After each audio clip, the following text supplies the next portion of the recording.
welcome to the Clock and Talk, an Arsenal podcast. I'm your host, Tez. Thank you for listening. Thank you for downloading. You can follow us at clockend_talk on Twitter. We're on Facebook, and you can get me at Guna Tez. Each and every week, I'm joined by two lads, and this week we've got, same fucking two lads every week, isn't it? Tony, how are you, mate? I'm good, thanks. That's the first time you've ever done the intro without us having to do a retake. I mean, you still messed it up a bit, but well done on getting it first time around. Yeah, no, I'm good, thanks. Nice and rainy here in England, back to the normal after our glorious summer where it was really hot and football was coming home. Now it's back to Arsenal being Arsenal and pissing down with rain, so it's always fun. A lovely fucking place, isn't it? Yeah, I'll beat it. We need some rain over here, mate. You can bring it over here. I wish. And Schwinn, how are you, buddy? Doing very well. I mean, Tony says we were almost there in terms of a retake, and I would say, 2 seconds. And if you hadn't saved that, we'd probably be recording again. So glad you pulled it up, and off to the races now. Now, just before we talk about professionals and superstars, we've got to mention that I'm a bit of a superstar this week, Schwinn. I heard so, yeah. I mean, you class yourself as a superstar, but not Mesut Özil, so I'm intrigued to know more about that. Well, if you're tuning into our last podcast, I'm pretty sure my prediction was 3-1. And so I hope people took my advice, because I'm always right, you know, when I'm sitting back here talking on this podcast and people, they question my ability, am I right? And they listen to Tony, and I get the funny feeling they side with Tony a little bit, but I can tell you, lads, Tez is always right. So, well, I'm just going to put it out there. If anyone sides with me when I say 10-0 and backs it, they are an idiot. I'm right on many things, but when I say 10-0 every single week, I may not be entirely serious. So what, you're not calling me a superstar or what? No. Oh, wait, all the listeners then side with Tony, and Tez is always right. So what the fuck am I doing here? Fence sitting. Tony beat me to it. Anyway, boys. For fuck's sake. you can you hear walked into that. He did, didn't he? You can tell we're all happy because we've walked away with 3 points against West Ham, 3-1. Also, we've got, and I better touch with you boys quickly, a shirt to give away. I forgot all about it until just now. So, have any of you boys come up with a winner? I haven't looked at who retweeted it, to be honest, so no. Okay, I will sort something out throughout this podcast, so those who are tuning in to listen to see if they've won a shirt, we will announce a winner shortly. Okay, let's get into... Remember as well, sorry, just to remind you, you've got 48 hours from the time this goes on air to claim it, so... whatever time it gets uploaded, which will be around 7 UK time, you've got till 7 o'clock Tuesday roughly to claim the shirt, just by tweeting us, DMing us or whatever. Just make yourself known. Yep, excellent, thanks mate. Okay, righto, let's get into it. Tony, we'll start with the lineup. Thoughts? Pretty much as expected. Once we found out that Özil was ill, missing, arguing, whichever version of the story you believe, which I'm sure we'll get heavily into later. But once you found out he wasn't playing, which broke pretty much on Saturday morning, 3 or 4 hours before kickoff, I think it was pretty much picked itself for me. I think maybe you could have got Lacazette in and moved Aubameyang out wide instead of Iwobi from the start, which is obviously the change that was made at half time, and that's probably what I would have done, knowing that West Ham are going to be more difficult to break down and not as attacking as the two teams we've played. But given Iwobi's performance last week, I wasn't surprised. And what was I trying to remember? There was a lot of people saying Guendouzi, Torreira, and Xhaka, who it was going to be in the midfields there. Do you remember what you said last week? I mean, I probably said that I thought Xhaka would be dropped. But, I mean, Guendouzi had to stay in because of his performances. And I think the thing is with Granit last week, and he wasn't good against Chelsea, and we touched on this on the podcast last week, but the issue is I think it's one of them where absence makes the heart grow fonder. we took Xhaka off, and I think even the most staunch of Xhaka haters or dislikers or whatever you want to call them will realise that we were a completely different team in the second half without him on the pitch against Chelsea. And I think I would imagine that Emery saw that too, that, okay, I subbed him off and he wasn't playing well and he deserved to come off. But it was cutting his nose off to spite his face, in a sense that, yeah, he's teaching them that you can't, if you're not playing well, you can't stay on the pitch, which is a good lesson, but it also damaged the team in doing so. Yeah. Schwinn, what was your thoughts, mate? The lineup was what you predicted? Not quite. I mean, I expect, of course, Mesut Özil to start, and I also expected for us to throw in Lacazette for Iwobi. But I think as me and you, Tez, in particular, joined Noah a couple of days before the game, or I think the day before the game, I pretty much said that I expect us to retain the same lineup, and it was in mind, mostly keeping in line with Granit Xhaka's importance. I don't think anyone else is quite ready. And I'm specifically talking about Lucas Torreira here. I think language is still a barrier for him. I don't think there's, I mean, as naive as it might sound, I don't think there's anything else stopping him from starting. Also, Guendouzi has been bright till yesterday, and he's made a name for himself in terms of earning that spot. So I expected the same lineup as we'd seen in the past. So I've been almost correct. You can put it that way. Okay, and if you're looking for that podcast that me and Schwinn did, keep looking, because we don't know where it is either.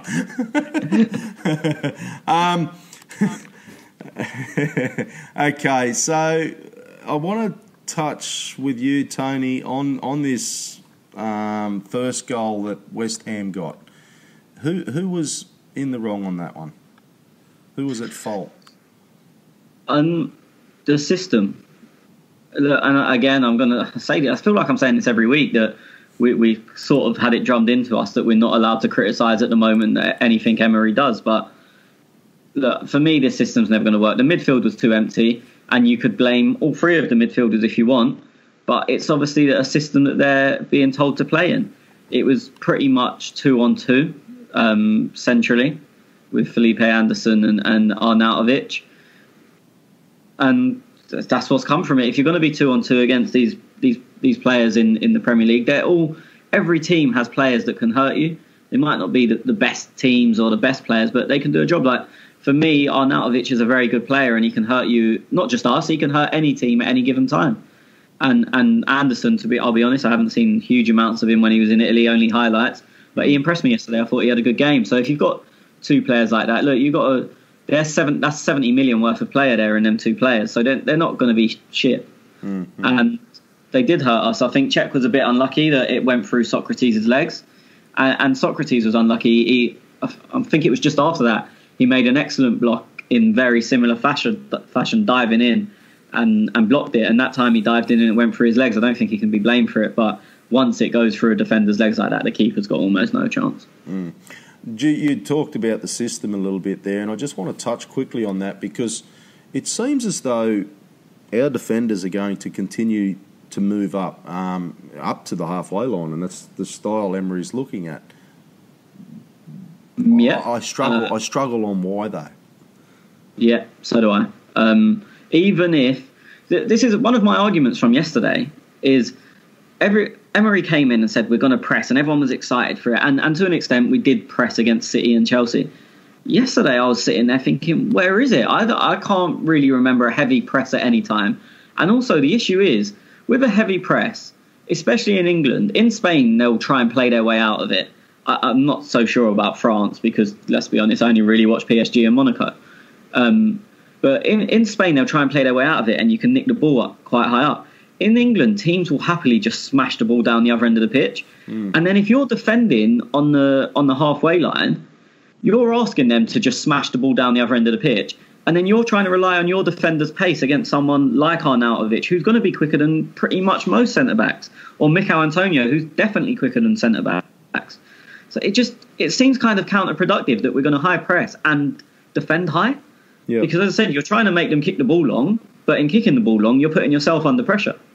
And that's essentially what happened against Chelsea last week for Morata's goal. We pressed high up. They were tight on Azpilicueta. He's just put it in behind. I wouldn't say it was a great pass, but because Morata's quicker than our defenders, that's it. They're just in. But look, maybe I'm missing something here. But can you explain to me and the listeners what is the positive on defending up to the halfway line? What's he trying to accomplish there? You make the pitch very small. So you make the pitch.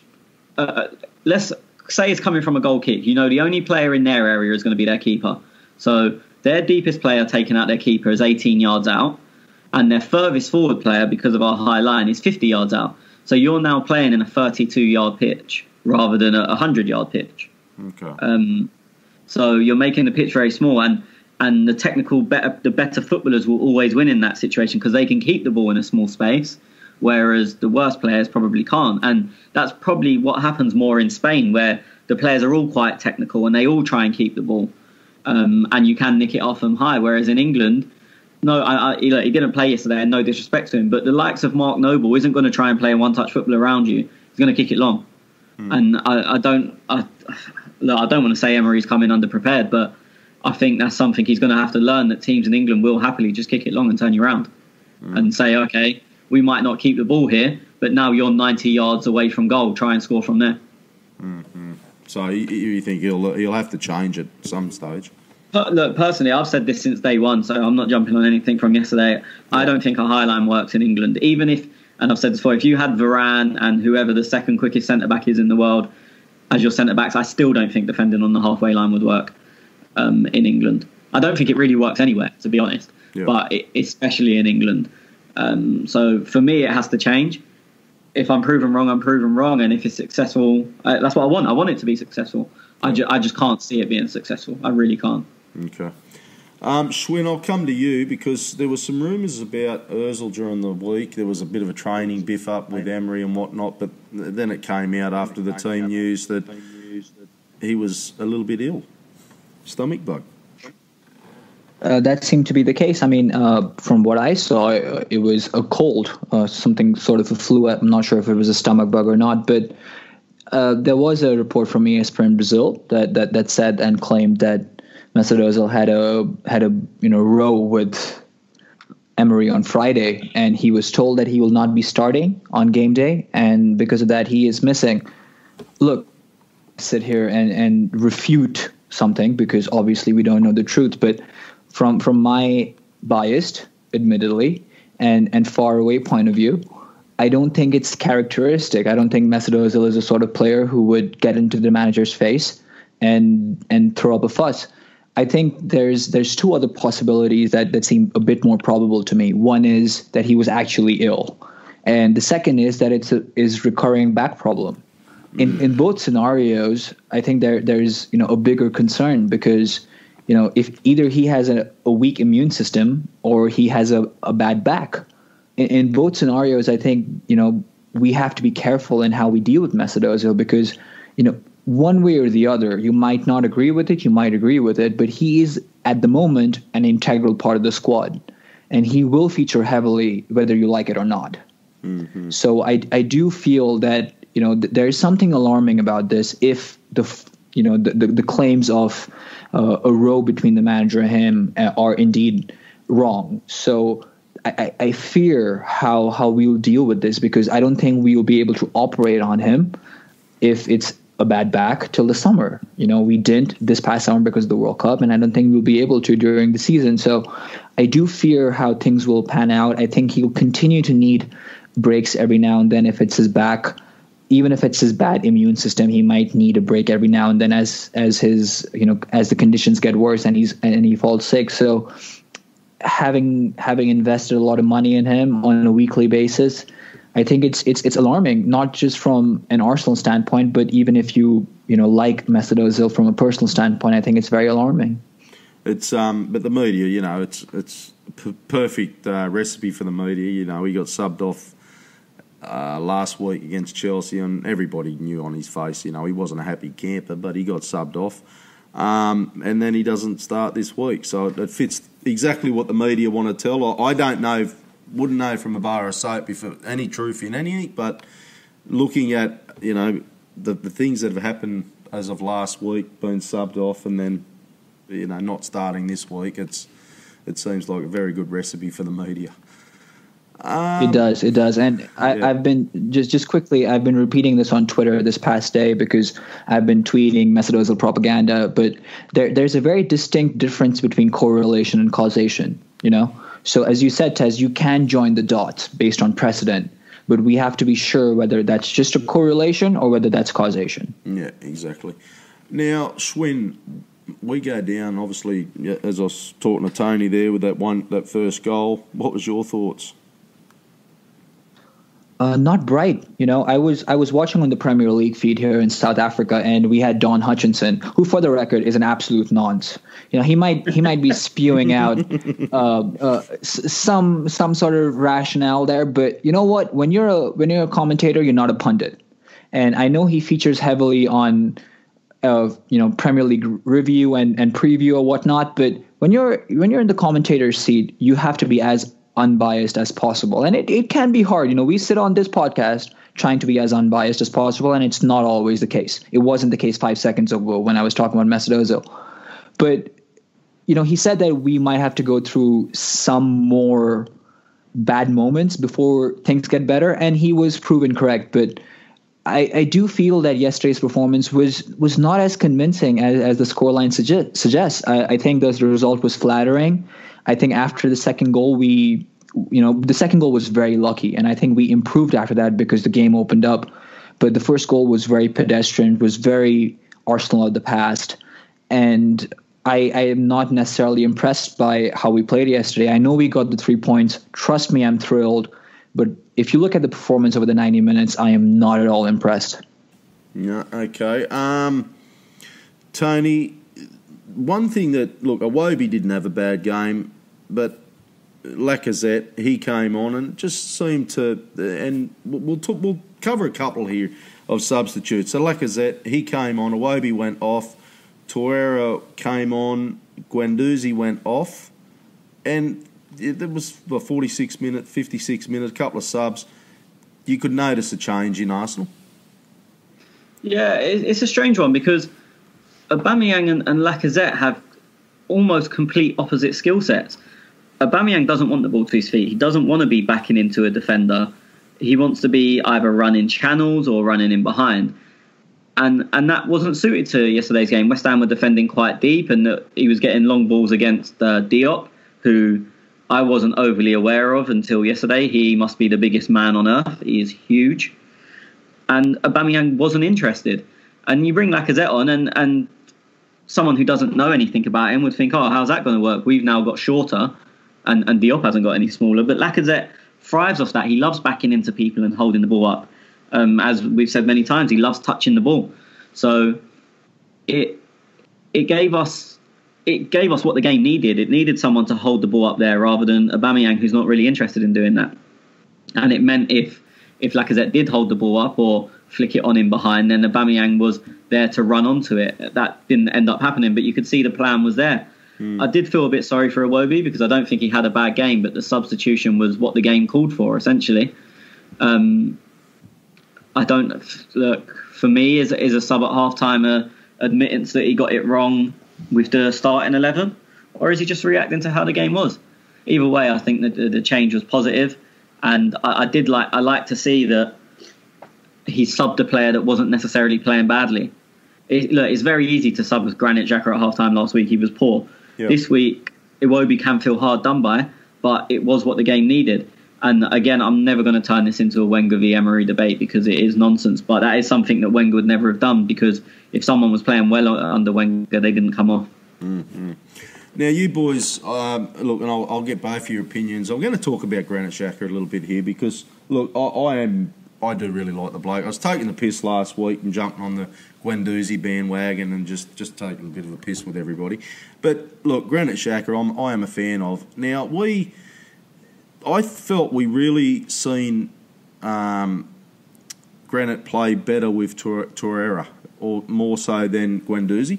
And I felt that he was given room to and space to do what he wanted to do, where Torreira was he was the defensive midfielder. Guendouzi went off, and look, Guendouzi, don't get me wrong, he's a good young kid. I think he's got a bright future at Arsenal. But for me, I want to see Torreira and Granit start every week. Some would argue as well that Ramsey could slot in there as well, but for me, I think Granit and Torreira. What's your thoughts there, Tony? Look, it was definitely an improvement once Guendouzi come off. The game just didn't suit him yesterday, or not didn't suit him, it didn't work for him. And it also meant playing Xhaka as that deeper player, and that doesn't ever work for him. We've known that. We've seen that a million times. So bringing Torreira on, release Xhaka to play where he wants to play pretty much, and put Torreira in a position he wants to play. So instead of trying to put square pegs in round holes, you had round pegs in round holes. I don't know if I would call for that to be our starting midfield every week. I think there's going to be games where you need more energy, and Torreira and Guendouzi could be a good partnership. There's games where you're going to have more of the ball and it's going to be hard to break teams down, and then you'd go with Torreira and Ramsey because Ramsey's going to make them late runs. Yes, he'll empty the midfield, but against some teams they're not really going to pose an attacking threat, so you don't need a full midfield. I think for me the constant in here is Torreira, because he's the only one that is an actual defensive midfielder. The issue is we don't know how ready he is. So for me, with everyone at full strength and firing and used to the league, it would be Torreira +1 depending on what the game needs. But at the moment, we can't really go on that. So it's a difficult one at the moment. But I think we've got someone who's ideal for every game or every situation. It's just picking the right pairings for the right game. Yeah, okay. Schwinn, what's your thoughts on that, mate? Before we go on, Tez, do you mind if I quickly ask Tony a question? Yeah, mate. So, Tony, in the stadium, I didn't have access to a tactical cam yesterday, so I'm not sure how things fared out. But from what I saw on the telly, it seemed like Torreira was quite far advanced for his position. Is that the sensation you got as well? No, not really. He was... He done it a lot for Uruguay in that, I don't want to say the first man to press, but he presses very high. But he usually stays on the attacking midfielder that's closest to our goal. But or the most attacking midfielder in general. But if that attacking midfielder is only 35 yards out from their goal, then it does look like he's high up. But it's very rare he's ever in advance of the ball. So I never sort of see him as too high up, if that's a sense. But he tends to always have someone in his sights rather than just being 50 yards out for the sake of being 50 yards out. Because, I mean, from what I saw, and of course the two moments that stick out for me are both the times he found Lacazette. One was, between the lines, and one was at the edge of the box where Lacazette was able to turn around and take a shot on that Aubameyang or Montreal could have converted. But it just felt to me he was a bit too advanced. And, I know Guendouzi didn't have the best of games yesterday. I understand that. I do agree with Tony in that sense that whether Torreira and Xhaka are the starting midfielders is still up in the air for me, because, you cannot compare the first half of the game to the second half. It just doesn't work that way. The game changes, the game evolves, and situation changed with that. What I know for sure, Tez, back to your first point, is that Granit Xhaka has to start, because his ball progression, and for people who believe in the XG model, his XG chain, his XG buildup is very important.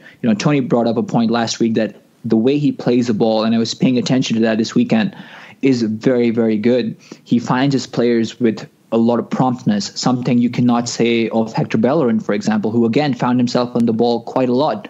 But Granit Xhaka, for all his faults, we know he doesn't have the pace, we know he doesn't have the legs to provide in midfield. But in terms of moving the ball forward, and that's how we want to see, and that's how Emery wants to see us play, he is absolutely pivotal for us.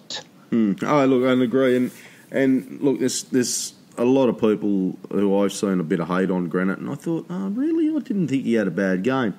And there was a ball, I can't remember the minute it was, but there was a ball he played to Aubameyang that Aubameyang cut over to Lacazette, and Lacazette almost scored off it.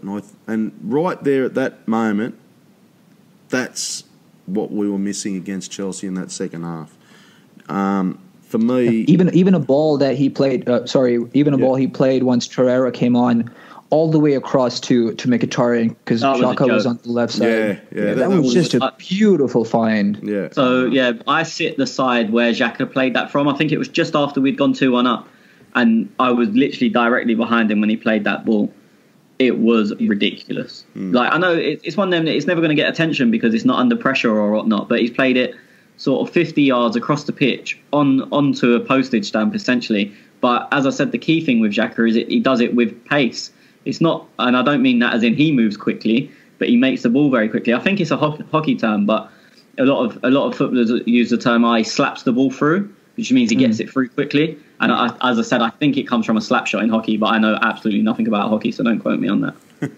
and for reference, I mean, as spectators, we might be able to see that pass, even in the stadium or on the telly, but you have to put yourself in Granit Xhaka's shoes, who has a different field of view, and to be able to find that. And Masuaku was pretty close to Mkhitaryan, so it wasn't the easiest of pass. So to see it and to be able to execute it, top marks. Mm-hmm. But then that's what I get at, and that's where things start from.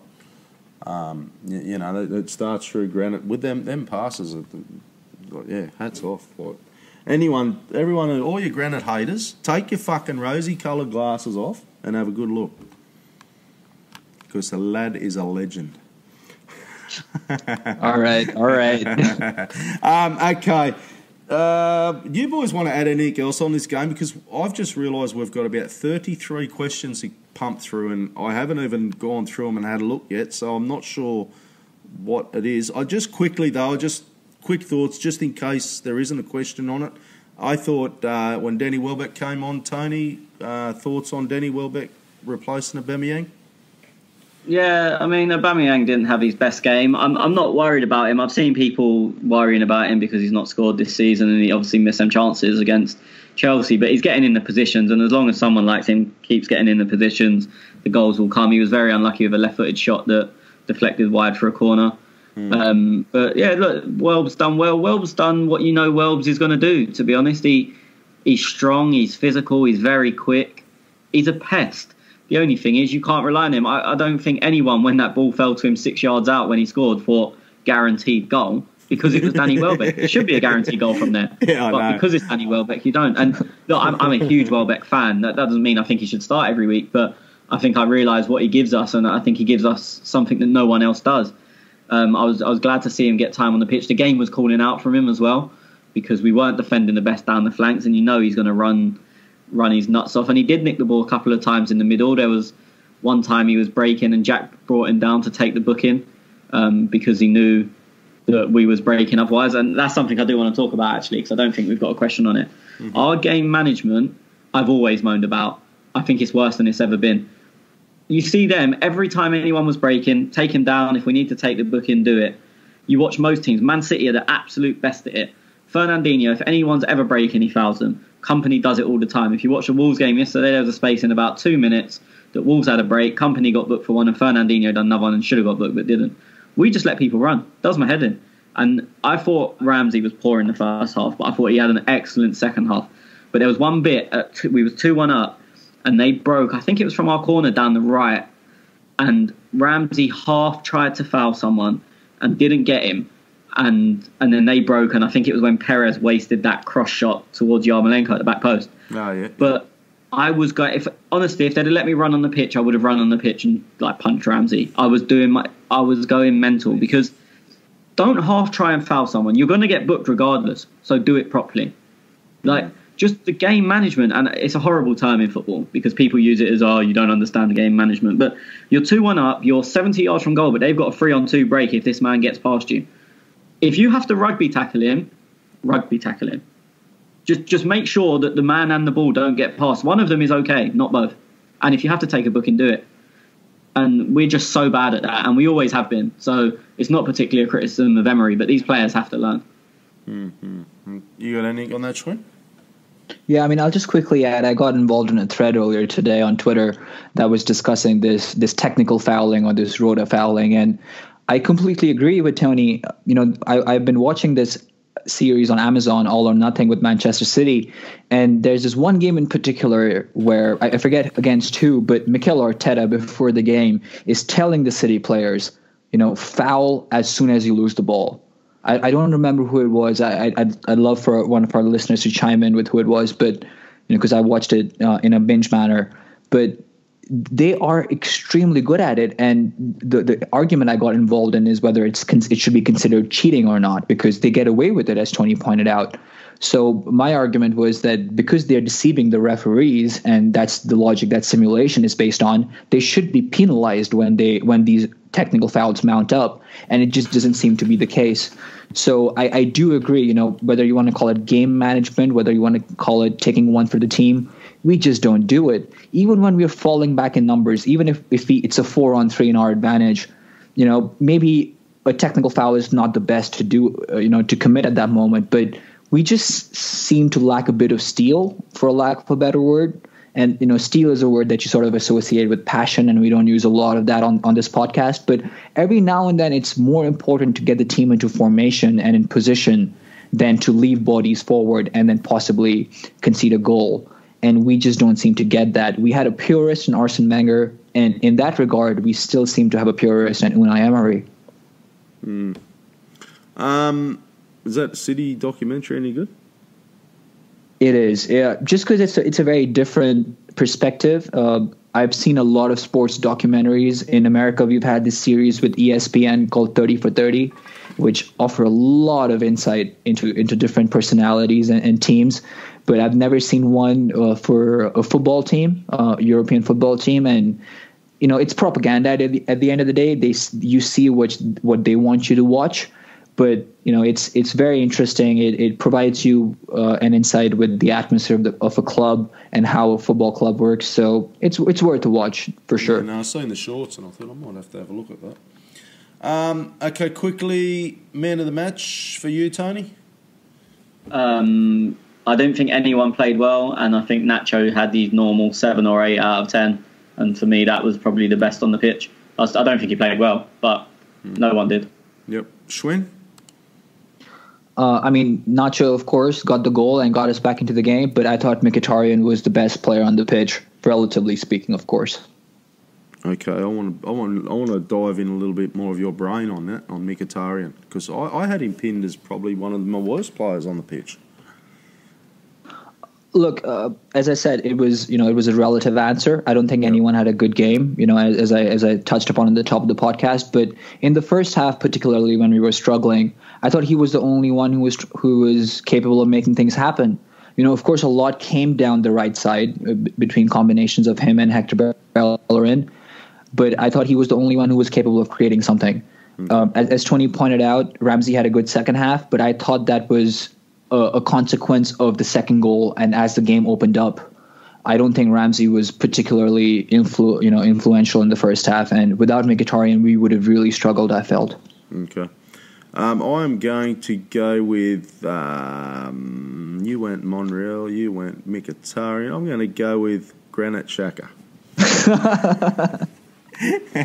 My man is back. He's back, boys. I think he's going to get better and better now. I think, them balls. Whew. I've taken little videos of them balls, and we're doing some strange things watching that replay. Is someone recording? We need that bit where Tess says, "I need a recording of them balls." Yes, this is recording, lads. What would you do? I'm just looking on who scored. And they base their ratings on some mathematical model. I don't really know how they do it. It's not like a newspaper where just journalist gives a number. But it had Aubameyang as our highest rated player. Really? Nacho second, and Mkhitaryan was last. He's our worst player. Worst player. Actually, look, I don't think he played well. I completely disagree with Schwinn on this one. I think if you look at what he does do, he does it okay. He done it okay yesterday. If you look at what he doesn't do in terms of tracking and whatnot, it's very bad. But having said that, I wouldn't say Aubameyang was our best player. And also the best player on the pitch, according to who scored, was Masuaku. And for me, that would be because Mkhitaryan gave him the freedom of the pitch, because he doesn't do his defensive duties. And that's always been my issue with Mkhitaryan, is if you see what he does, it's the opposite to Özil. Everyone says, you have to watch what Özil does off the ball and blah, blah, blah. With Mkhitaryan, you look at what he does do on the ball and it all looks very good. But if you look at what he's not doing, it's very poor, to be honest. Just curious on your rating there on who scored, Philippe Anderson. 7.5. which is the same as Nacho. Aubameyang was 7.7, and then Nacho was our second best at 7.5. Their best was 8.1, and then 7.5 was joint third with Anderson and Nacho. What'd Granite get? 7.3. Yeah, fucking almost. Okay. That's not including subs, by the way. Welbeck got 7.3 as well, but he was obviously not. He played 20 minutes. I just want to that ball that Ramsey. He went past the player there at one stage and went and crossed it on the left. Yeah, that was really good. I just thought I'd make a mention of that because I don't know if we touched on. Okay, you good, Schwinn? Yeah. I mean, I'll just quickly say that I agree with Tony's way of looking at things. You know, of course, a lot of football happens off the ball, and I've been preaching that for a while. I just thought that in the first half, if something was going to come in terms of us scoring, it was through Mkhitaryan. And I mean, I've been pulling up some stats myself, and I think he had the most, passes in our final third. And of course, you can qualify those passes. But if I had to pose a question to you guys before we go to live callers, was there anyone else other than Mkhitaryan that you thought posed a threat? See, with me, I don't particularly think Mkhitaryan posed a threat. Final third pass is always important, but how many of them were key passes? And again, look, I don't get bogged down on these stats, as you know, but I think he may have been in the final third, and he's going to be in the final third more if he refuses to track back. So that's going to skew the numbers somewhat anyway.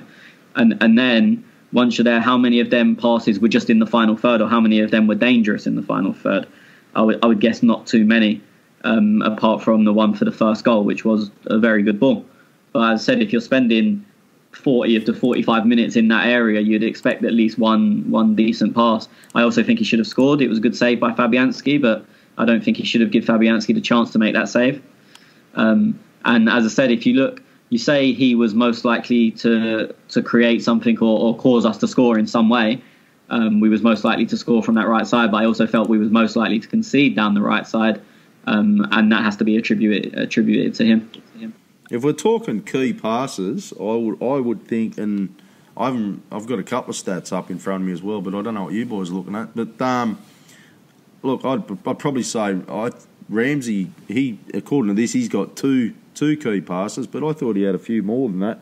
And Aubameyang, he's got 4 key passes on this. So obviously, what did you say Mkhitaryan had, Schwinn? In terms of key passes? Yeah.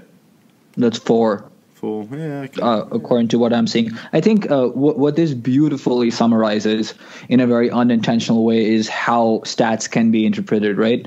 So we all are looking through different platforms. I'm looking through at Stats Zone, and I'm not sure what you guys are looking at, but anyone who watched the game yesterday cannot possibly say Ramsey had the best of his games because he really struggled in the first half. And I agree, Mkhitaryan wasn't great defensively, and that left Hector hang out to dry. So, that's the beauty of watching football, that nothing can be quantified comprehensively, I guess. I've just looked up a website, granitexhaka.com. He's got 52 key passes there. Yeah, that's run by you, though, so I don't believe it. Okay, let's get into some live callers, boys, and we'll go on to that now. So, live callers. Each and every week at the Clock End Talk, we talk to a few of our listeners, and this week we have Maddie. How are you, Maddie? Yeah, I'm great, Des. Thanks. It's been a great weekend. Yeah. Awesome, mate. What do you think of the game, buddy? It was more of I was relieved more than very happy because it was very nervy, especially initial 45 minutes. And I actually couldn't attend the second half, couldn't watch the second half because I had a lot of guests at my home. But I was checking the Foot Mob application every now and then whether we are scoring or not. But eventually we did. So, yeah. Very good, mate. You got a question for the boys today? Yeah. So one question. Actually, I couldn't watch the second half. So. And I understand Torreira was brought on for Gundosi, And I wanted to know Tony and Shwin's perspective in terms of how was he, how did he help in terms of bringing the stability to the defense. That was one question. And second question was, I know we had a lot of doubts on the defensive side of Hector Bellerin, but I felt Hector was good in terms of attacking outlet, but he was not particularly helped by Mickey, because I understand defensive duty is his first primary responsibility, but I felt he was doing very well by getting outlet and gave 2 assists as well, but he was not being helped by other teammates. So what was your take? So these are my 2 questions. Okay, Tony? Yeah, on Torreira, I think. Look, I wouldn't say he was exceptional or he done anything spectacular, but he does give you a bit of security in that you know that most of the time he's going to be behind the ball, which always means you've got an extra layer before the defenders. So, well, nothing spectacular. A few nice forward passes, got the play moving, but nothing to write home about, but also nothing poor. I think he's the type of player you sort of judge him after 5-10 games, not 2 halves, which as I said, less than 2 halves, really. In terms of Hector, that we all know he's poor defensively. Mickey didn't help him at all, you're right. And it's a strange one with Mickey, because I said last week he was awful defensively against Chelsea as well. And whilst he got credit for a goal and assist, which is fair enough, you deserve credit for that, he cost us at least 1 goal by not tracking Alonso for Chelsea's first. So look, Hector's very poor defensively, and that's partially on him. You can't blame anyone else for some of his poor defensive play. But you are right in saying that he often doesn't get the support he needs. I actually feel like, as much as I don't like him on the right, Özil gives Hector much more support than Mickey ever does. But then when Özil is in them defensive areas, and I said this after the Chelsea game, we all moan about it because he's not influencing the game. So it's a tough one. Do you want someone who helps Bellerin, or do you want someone who does more going forward from the right? That's sort of what you like. But regardless of what you want in front of him, Hector has to improve defensively because he is nowhere near good enough. Okay, Shwin, what's your thoughts, mate?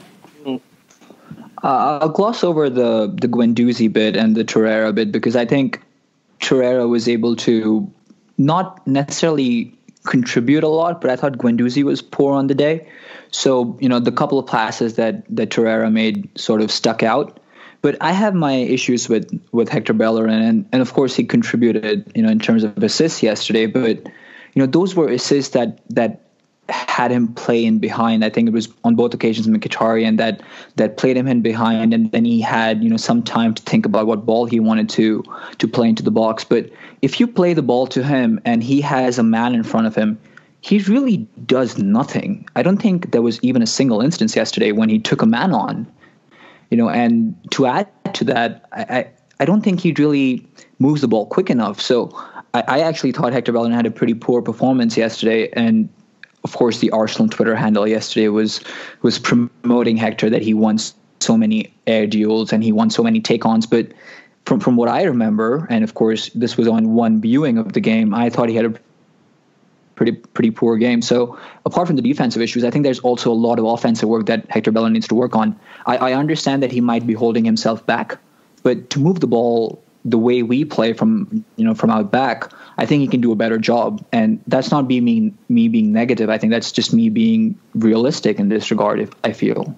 Okay. Maddie, you a fan of Hector Bellerin, mate? Yeah, I I understand what you guys are saying, but I felt, just a thought again. See, when Iwobi was took off and Lacazette, I think again Lacazette was supposed to be coming. That was a good thing for us. But I felt Iwobi also did some good track backing. I mean, if he would have helped. I don't know whether he goods on the right hand side, but he would have done much better duty there, because I saw there was one counter attack in which Jack was almost till our penalty box, and Iwobi actually tracked back him and maybe fouled him. It was professional foul, but he had shown good sense of understanding on that. But Mkhitaryan somehow was not showing that. That's the reason I brought this point, guys. Okay, you want to touch any more on that, Tony? Or?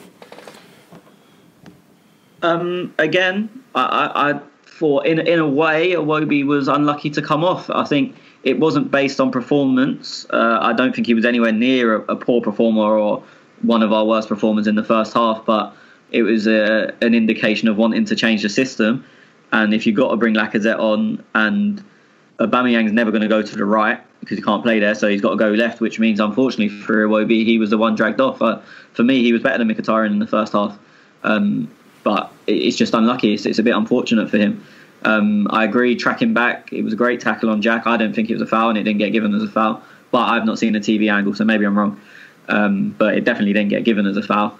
But yeah, he does much more tracking back than Mkhitaryan does. The problem with Iwobi, and as much as I'm not his biggest fan, he's 100 times better on the left than he is on the right. For some reason, he just can't play when he's on the right. I think he feels he has to come inside all the time because he can't beat anyone on the outside. But then when he comes inside, he can't use his left foot. So it's similar to what I was saying about Özil playing in front of Bellerin, that Iwobi would offer more defensively because he is better at tracking back than Mkhitaryan, but then you take out all offensive side of the game. So you've got to find the balance. I wouldn't be... The issue we've got at the moment is I think our game plan is heavily relied on Mkhitaryan finding Bellerin with them balls in behind. But it's at what point that becomes not enough. And if that does come a time, I really wouldn't be surprised if Danny Welbeck gets a few games on the right, because he has that somewhat of attacking instinct. He's brilliant for the press. He's fast. He's strong. You can play long to him if you need to. He's very good in the air. And we know how hard he works. There's a lot of flaws with Danny Welbeck, as we all know, but there's also a lot about his game to like. And I think there's so much about him that's an Emery-type player. He won't start at the moment because, as I said, we're relying on Mkhitaryan's passing, finding Bellerin, making them runs in behind. But if that changes at any point, for me, I think Welbeck's the obvious candidate to start there, and I know a lot of people will disagree with that. Okay, well, mate, it's great to have you, Matty. Thank you for calling. Yeah. Thanks, guys. Yeah. No worries, mate. You enjoy your week, brother. Yeah, you too. See you, mate. Okay, our next caller is Noah. How are you, Noah? Hey. How's things, mate? Yeah, I'm good. You? Yeah, good, mate. You enjoy the game yesterday? Yeah, it was all right. It wasn't the best of games, but we got the win. That's what matters. That's it, mate. The 3 points. You got a question, buddy? Yeah, I do, actually. I feel like, one of you, I can't remember who now, picked up on Guendouzi's poor performance. Now, I'm not sure he had a poor performance. Now, he's 19. He's going to have bad games, and he's going to have less than 9 out of 10 games, and we have to consider that. Also, by the way, sorry for the noise. But I think we have to be less harsh on Guendouzi, because I've heard lots of criticism all of a sudden about Guendouzi when he's had one bad game and had a brilliant preseason with Arsenal and a brilliant 2 games. Yeah, no, I'm hearing you, mate. But so I'm just kind of wondering. Yeah, go. You go. Finish off, mate. Yeah, I'm just kind of wondering why some of you are giving criticism. Why he's getting criticism all of a sudden. Tony?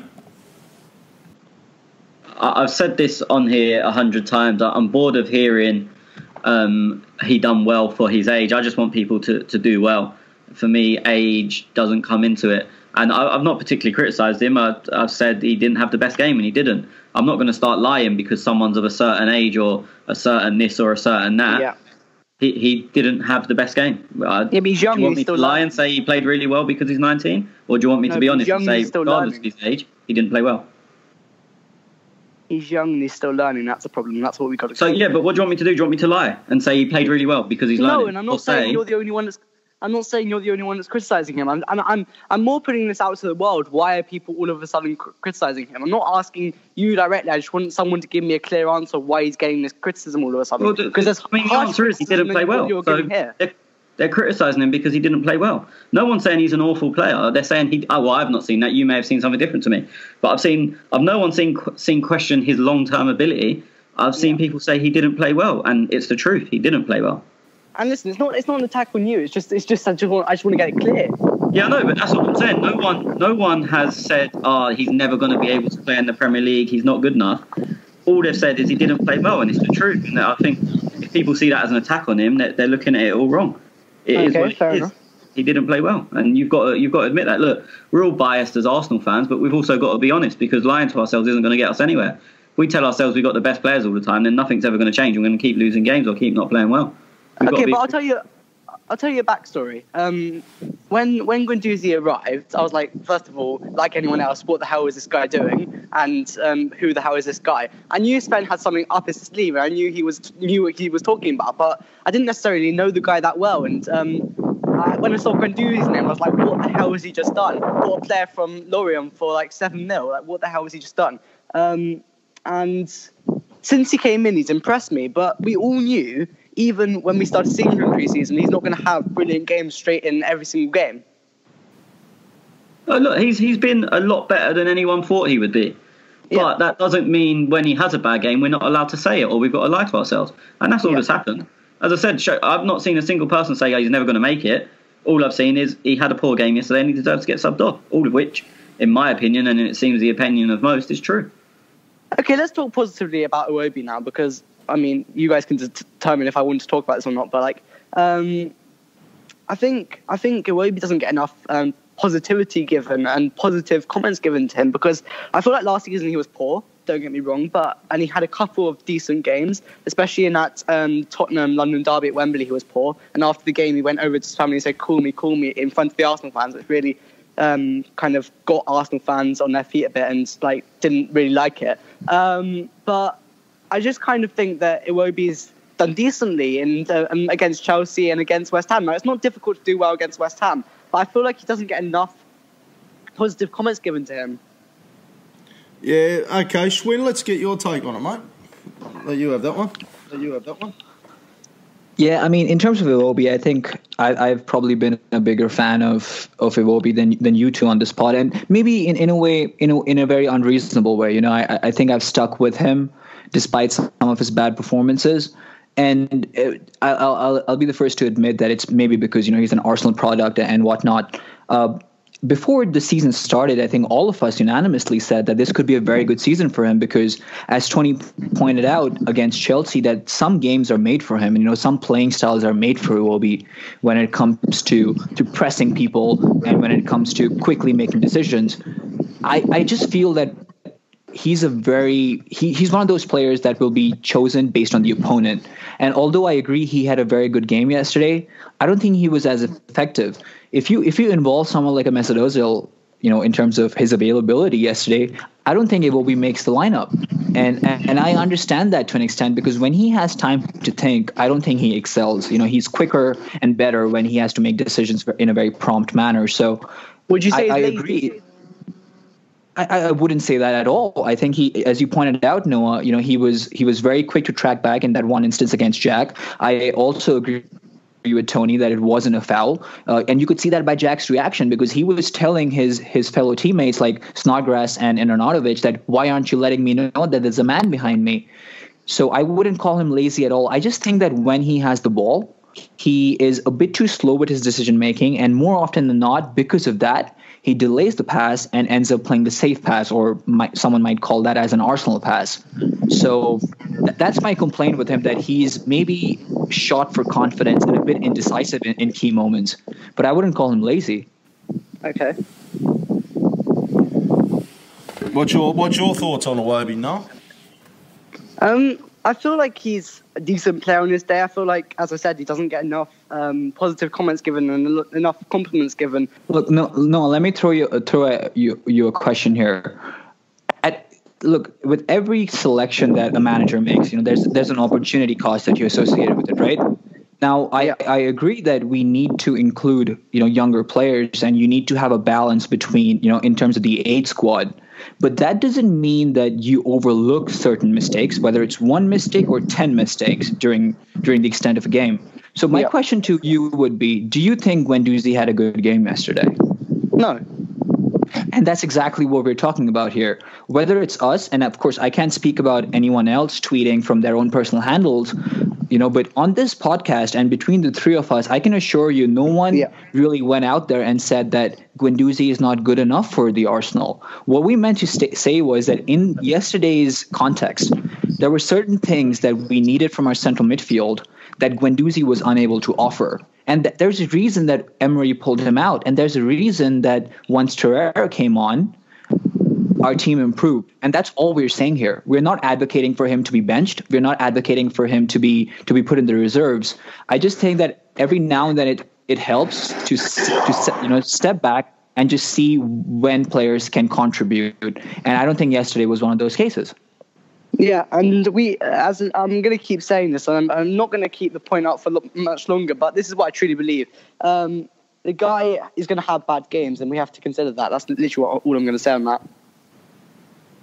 Yeah, absolutely, mate. It's very hard to disagree with that. But anyway, Noah, thanks for your call, mate, and we'll catch up with you another time on the podcast, buddy. Can I just say one more thing? Yeah, mate, go for it. Okay, cheers. I just want to touch on Hector Bellerin really quickly because, again, I just feel like he's been getting a little bit too much from everyone, especially the Arsenal fan base and the powerful names of Arsenal fan base. For example, Arsenal Fan TV, so on and so forth. I feel like he might work in a different system that Unai Emery is not willing to play. So I feel like he's more of a wing back, and you may disagree completely, but I feel like he'd go well on the right wing back role. Schwinn?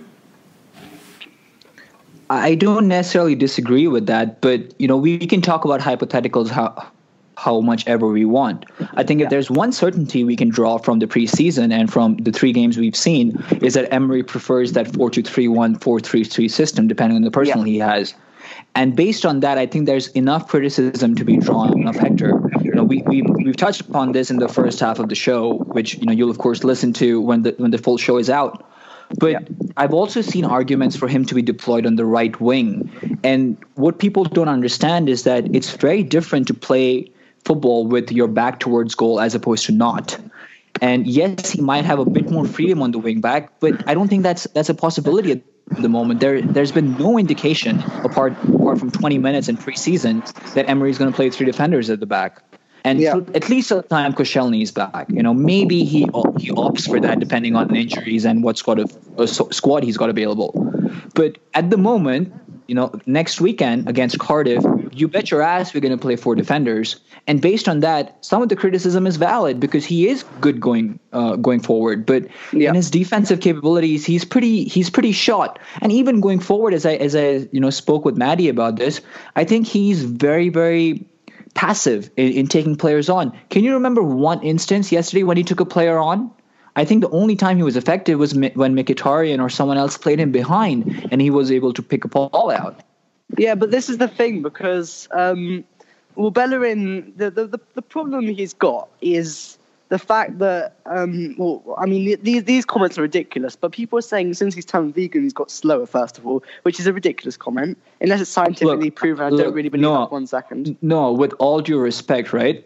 None of us are nutritionists on here, right? Yeah. We don't know how this works. I understand your argument, but we don't know. So to debunk an argument without having the expertise, I don't think it's fair. What we can see is that from 2 years before, he has dropped in output, right? Output being the key word there. He only turned vegan last season.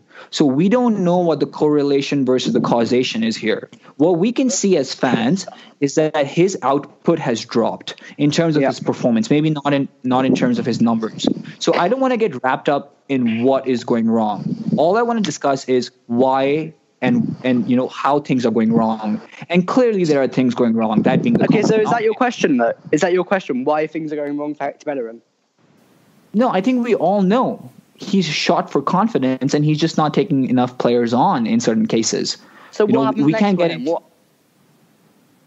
Because we can't have that all season because then we'll just have a slow right back all season. And I think he's slow right back. No, I think he's slow in terms of his decision making. I think a key factor is how quickly he moves the ball forward and how he's given support, because I do think he's holding himself back because, as discussed with Madhav, there's not enough support on the right for him. But at the same time, we know he's capable of doing better in individual situations, and that's what he's not living up to. And I think that's a big question mark for me. Okay, the one of the last things I'm going to say very quickly is I feel like a lot of these players are still Wengerized. You get what I'm saying? Look, I'm not going to give into any of that. You know, that's the past. And for anyone who's listened. Okay, but no, I agree with that. I agree it's going to take time, but you know, I'm not going to get into how players are operating on the past. You know, you can draw comparisons, but we don't know how much is caused by the past. You can correlate the past, but that's not the same as causation from the past. So I'm not going to give into that.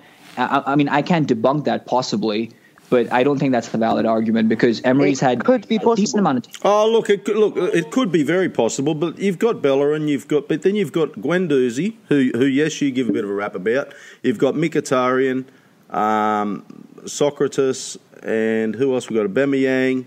Lacazette, Lacazette only had one season under Wenger, so... Aubameyang had a poor game yesterday, I'm telling you. Aubameyang, yeah, but you're saying, are they, what do you say? I said Wengerized, which basically means the definition people are using for Wengerized basically means Wenger's kind of system drilled into them. And was there really a system? Not really. It was a bit of a kerfuffle at the end. But you got 4 players on that team that didn't play a full season with him. Yeah, but does that mean anything? Because there's still many players. Mate, these guys are professional athletes. Okay, they're not going to go like, and you can.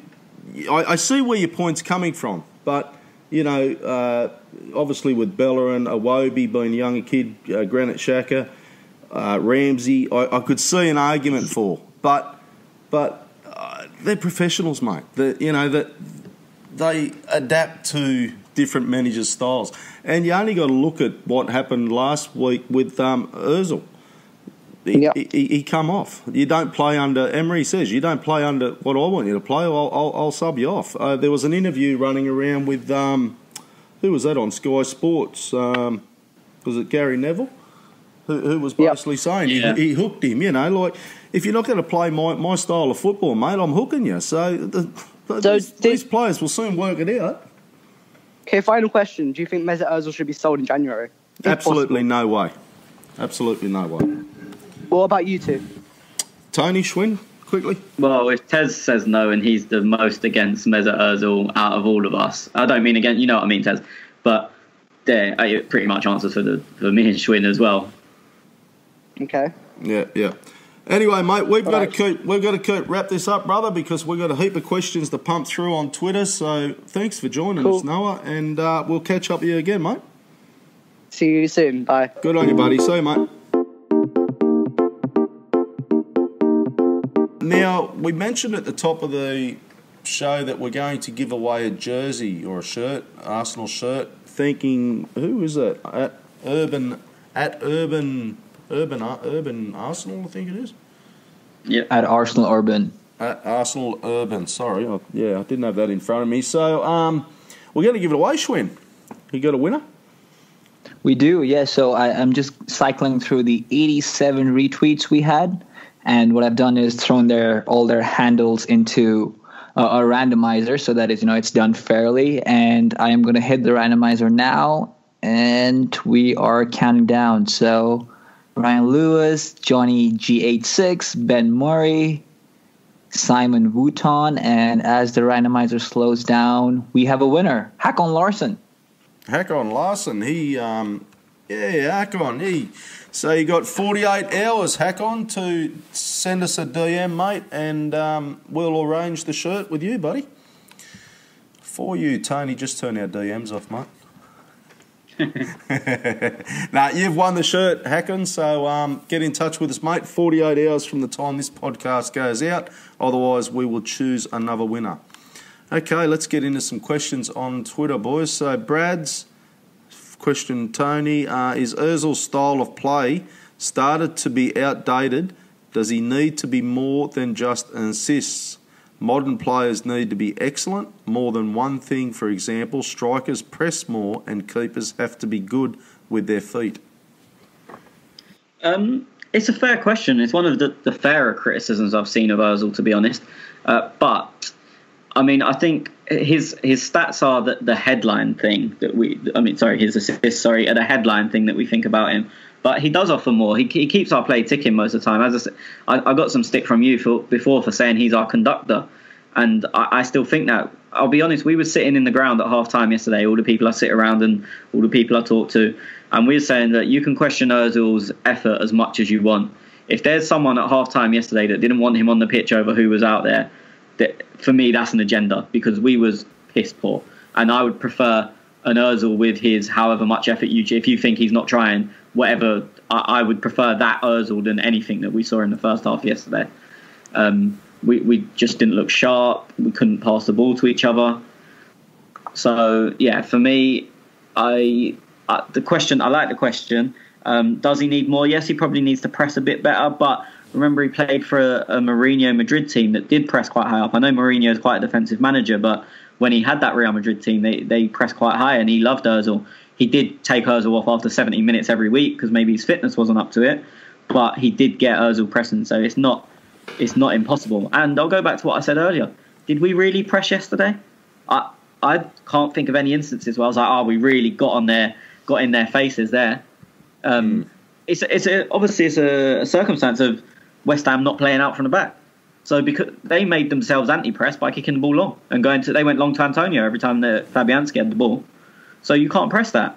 In which case, it doesn't matter if Özil or Mkhitaryan or Danny Welbeck or whoever isn't good at pressing, because there was nothing to press. West Ham gave us absolutely nothing to press. For me, I want Özil to start in where Mkhitaryan is, because it seems like we're just going to attack on that right-hand side. So you've either got Guendouzi, you've got Bellerin. I'd like Özil, obviously Aubameyang. I'd like Lacazette, Aubameyang, Özil, all on the same together with Torreira and Granit, because I think that's probably our best starting lineup. What, with Mickey on the right and Özil at 10, or Ramsey at 10 and Özil right? Ramsey, shit. Forgot about Ramsey. No, I mean, no, the way you've said it is you've got 3 of the 4. So I'm saying, who do you want on the right? Or do you want Özil on the right and Mickey at 10 or Ramsey at 10? I'm not accusing, I'm asking. Well, I'd put Özil on the right where Mickey was. And then who would you play at 10? Right, I'd put Ramsey at 10. And Mkhitaryan be off. Yeah, no, I said I wouldn't do that, but each to their own. Yeah. People might disagree. Mkhitaryan, he just didn't do enough for me yesterday, and we talked about it earlier. Schwinn said, and he thought he was the best, one of the best on the field. But for me, it was I'm not seeing enough of Mkhitaryan at the moment. So yeah, that's just my thoughts anyway. Sarvesh 831 Schwinn. I've got a bit of a thread here, mate, so just bear with me. As I said after the first game, Xhaka and Guendouzi can't start together. Too many mistakes in the same team. Missed Özil today. No one controlled the pace of the game, and we have to buy a world-class defender if we ever want to compete in this league. And then he goes on, buying cheap defenders is not going to improve us or help us in any way.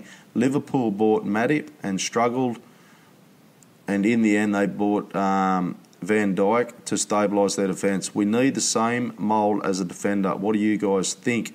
Also, Hector is not going to be dropped, sadly, because he is one of our main attacking threats, which begs the question, should we play Aubameyang on the left, because no proper attack comes from that side, and we have scored 4 goals of similar types.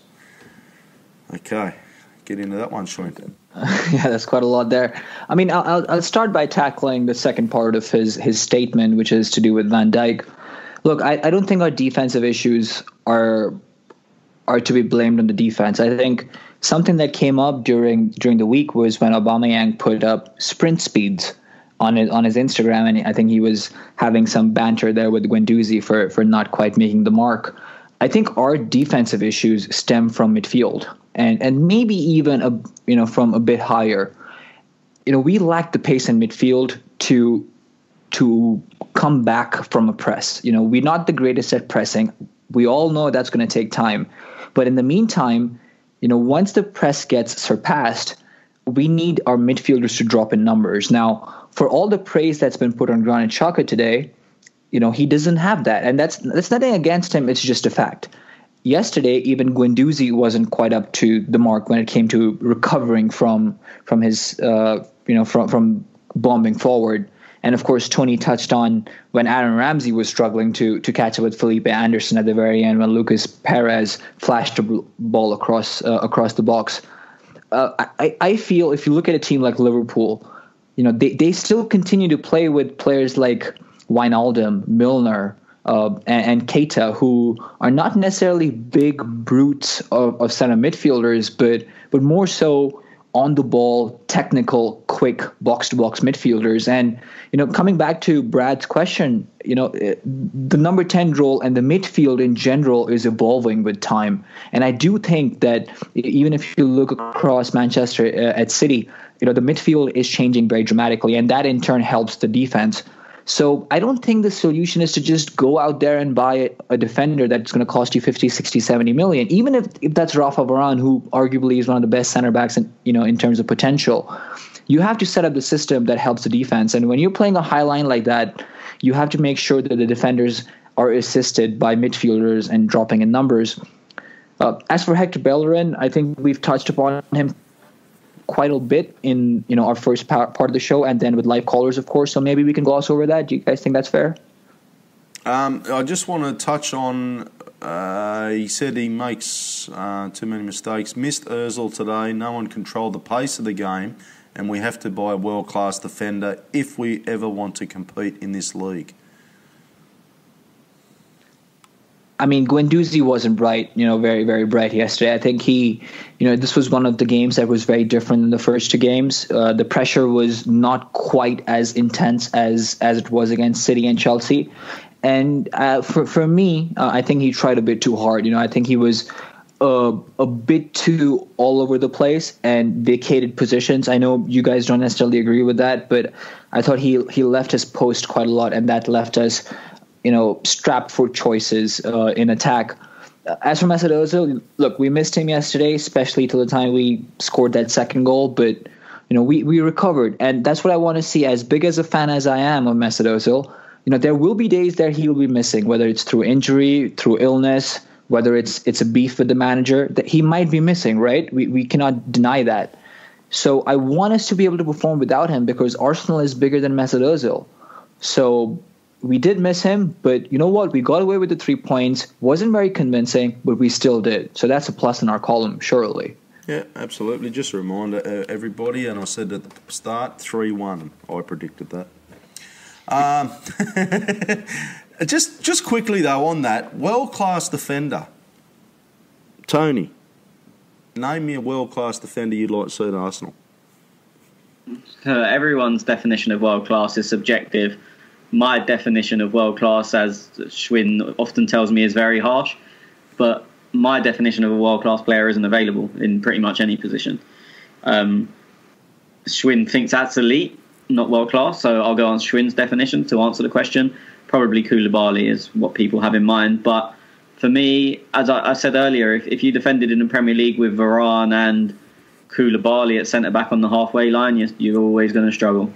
So for me, I don't think... Look, I've said it a million times. I'm not going to change my mind now. The system's the issue. Okay.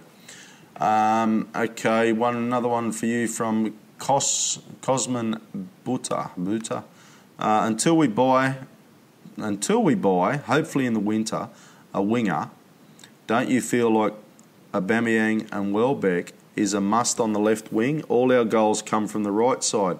Also, I feel like Guendouzi has a better time versus teams who open up and attack. I think he'll struggle against deep-sitting teams. Look, on the Guendouzi bit, I don't want to be too harsh on him. That is a very fair assessment from the 3 games we've seen. And based on them 3 games, I completely agree with the question, but I don't want to say he can't play against smaller teams just based on an hour that we've seen. He may have just had not a good day at the office. So it's not necessarily wrong, but it might also not be right. In terms of the winger bit, yeah, it's difficult. I don't think we provide. We look to get Hector to the byline and cut back, and I tweeted after the game yesterday that he's going to annoy the hell out of us as he always does, but I think he's going to get a shitload of assists this season. I mean, he got 1 or 2 yesterday. I've seen some place credit the assist for the first goal to Iwobi, but I mean, not for me, and that's nothing against Iwobi. And then obviously he did get the assist. He should have got at least 2 assists at Chelsea last week due to other people's finishing, obviously not Hector's fault. And it, I mean, down the other side, as much as I rate Nacho, he's never going to get to the byline as much because he's not as quick. So we're either going to have to find a different way of attacking on the left, which, who knows, or just focus everything on the right and get finishers coming in at the back post from the left, be it a Welbeck or an Aubameyang. It's a tough one. We're so unbalanced at the moment, and I feel like if any team can stop our right-hand side, they stop us. I was thinking exactly the same when I was watching the game yesterday. I thought, yeah. So I don't know what the answer is, but I think it is definitely an issue we need to resolve. I mean, not so much the second goal because that was from a loose ball, but obviously the first 2 goals both came from our right hand side, and the third one, the middle one, you can kind of disregard.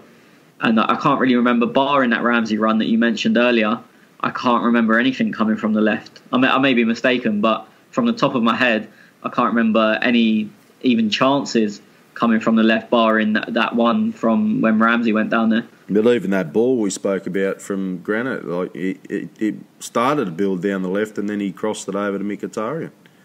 Yeah, I wouldn't say we was attacking down the left. Granit had the ball on the left and switched it over to our attacking side on the right. So everything that's the plan, come down the right. As I said, I probably am wrong, and there probably was attacks that came down the left, but I really can't think of a chance created, barring, as I said, the Ramsey run from the left-hand side. And as I said, someone will point out where I'm wrong, but I can't think of anything. Yep. Okay. AFC Quicksot. Quixote. Fuck me dead. Really? Is that yeah, Don Quixote. I think that's how Don Quixote is pronounced. Okay, there you go. Yep. Setting the bar high here, Tez. Okay. Are we asking too much of Bellerin? Would he benefit defensively if he didn't always have to overlap in our attack? Schwinn. I think he would. One of the reasons we've seen Bellerin struggle, I think he gets gassed quite a lot, because he has a lot of the field to cover. Apart from what we've spoken about where he's lacking, especially on the ball, I think he has to take authority. He's one of the players who's been at the club for a while now, and he's also been a part of the starting 11. If he thinks he doesn't have enough support on the right, whether it's Mkhitaryan or Mesut Özil or Iwobi or whoever you have, right, playing up in front of him, he has to hold himself back. If his compatriot on the right side asks him, why aren't you going forward, he should give him a mouthful that I'm not getting enough support back there. So my first job is to defend, and I'd rather sit back than bomb forward without any cover, because you know what? You're not going to help me out, so I have to take care of myself here. And that's the sort of progression I want to see with Hector Bellerin. I've seen a lot of talk out there about, playing 3 at the back, playing him at wing back. And, of course, we discussed this possibility with Noah, but that's not something we are expecting at the moment, maybe in the future. But for the foreseeable future, we're going to maintain this formation. We're going to maintain this structure. So I'd be happy, for him to give his teammates a mouthful to whoever's playing on the right, that I'm not getting any support going back, so I'm not going to help you going forward. It's a very negative way of looking at things, but it's something that's going to inject some realization into his teammates, and I think that's what's required at the moment. I think there's not enough communication when it comes to that, whether that's a consequence of what's going on in the training field or on match day, I'm not quite sure. But he has to take responsibility. He has to take authority on that for me. I don't know how you boys feel about that. Disagree with everything you said.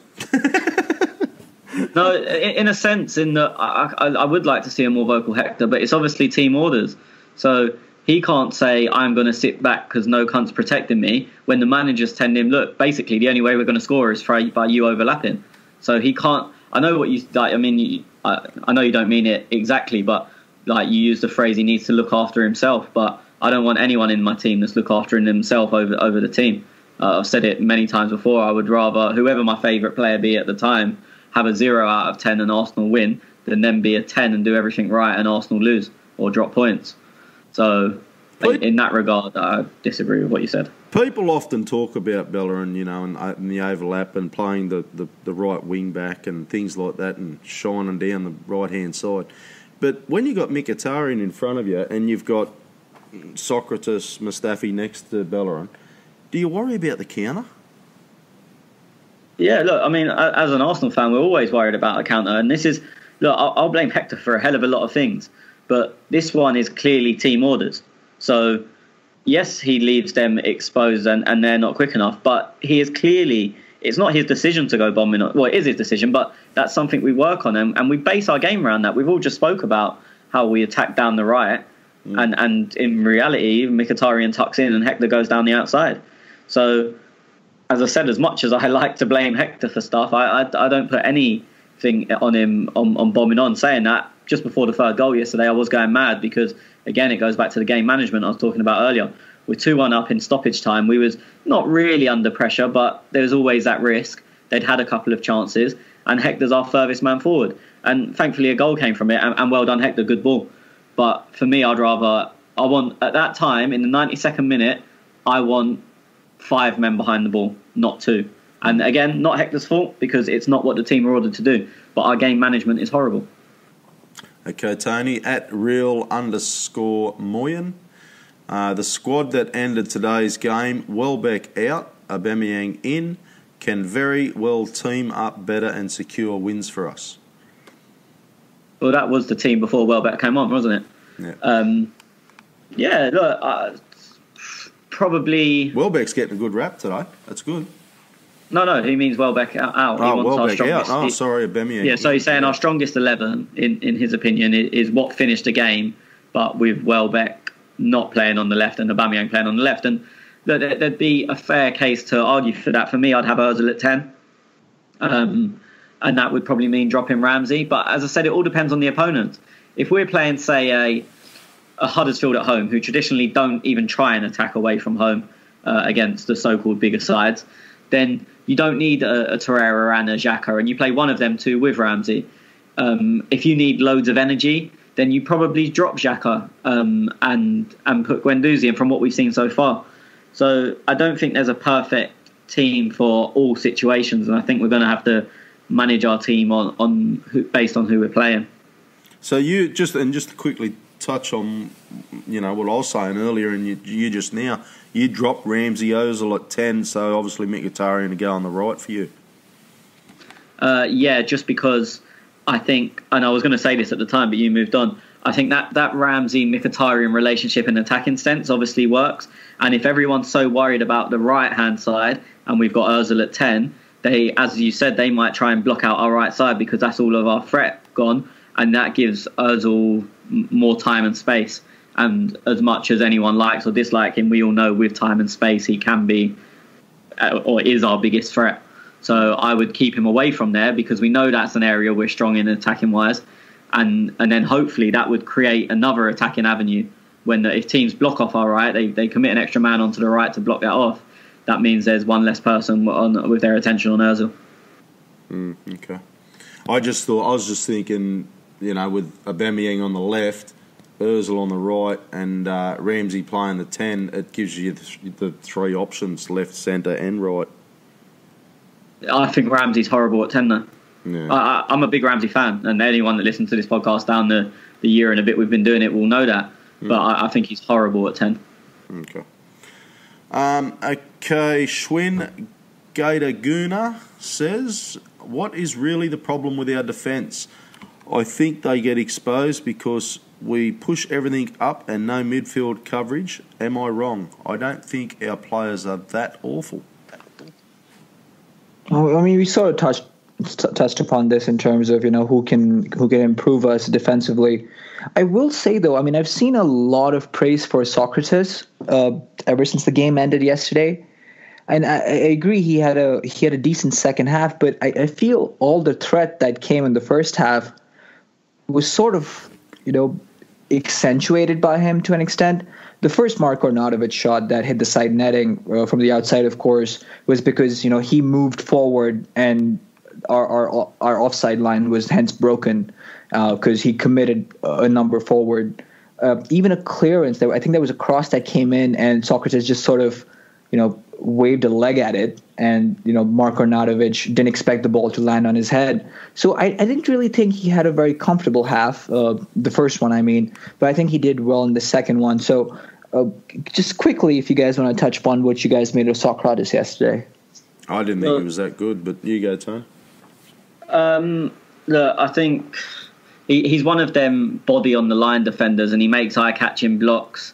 You've just reminded me about that mistake when he waved the leg at it, and yeah, it's comical. I didn't think he was awful. I didn't think he was great. I think as from the stadium, I'm speaking, he took a game management foul and he gave them a booking, and it wasn't the foul he wouldn't even got booked for, but it was because he threw the ball away basically, or stood on the ball and stopped them taking it. Yeah. And I did love that, to be fair. Well, that's what I'm saying. That gets a lot of respect because it's something we just don't do, and it's something we should do more of. So he probably got a bit more credit than he deserved because of that. Again, going back to who scored, just because it's in front of me, he was our second worst rated player after Mkhitaryan. I didn't think he was awful. I didn't think he was good. As I said, he did make one very, very good block towards the end of the first half. I think it was from Felipe Anderson, and he almost made it with his back where he lunged in and made a block from a shot that was definitely goal bound. I didn't think he was good. I didn't think he was bad. So you're thinking, because I looked at our back line and I thought, fuck, this is worrying, like we're always turning back and chasing. But obviously that's the system. Yeah, look, I don't blame. And again, to be fair, I thought Mustafi had a good game yesterday, in all fairness. And I'm not a Mustafi fan. I thought he played well yesterday. Yeah. But I don't blame him for being outpaced down the flanks either, because that's always going to happen. I find it hard to blame either of them. And that's coming from someone that has no real feelings towards Socrates apart from wanting him to do well because he plays for Arsenal. And Mustafi, who I don't particularly rate, but obviously also want to do well because he plays for Arsenal. But so maybe I'm looking at it wrong, I think.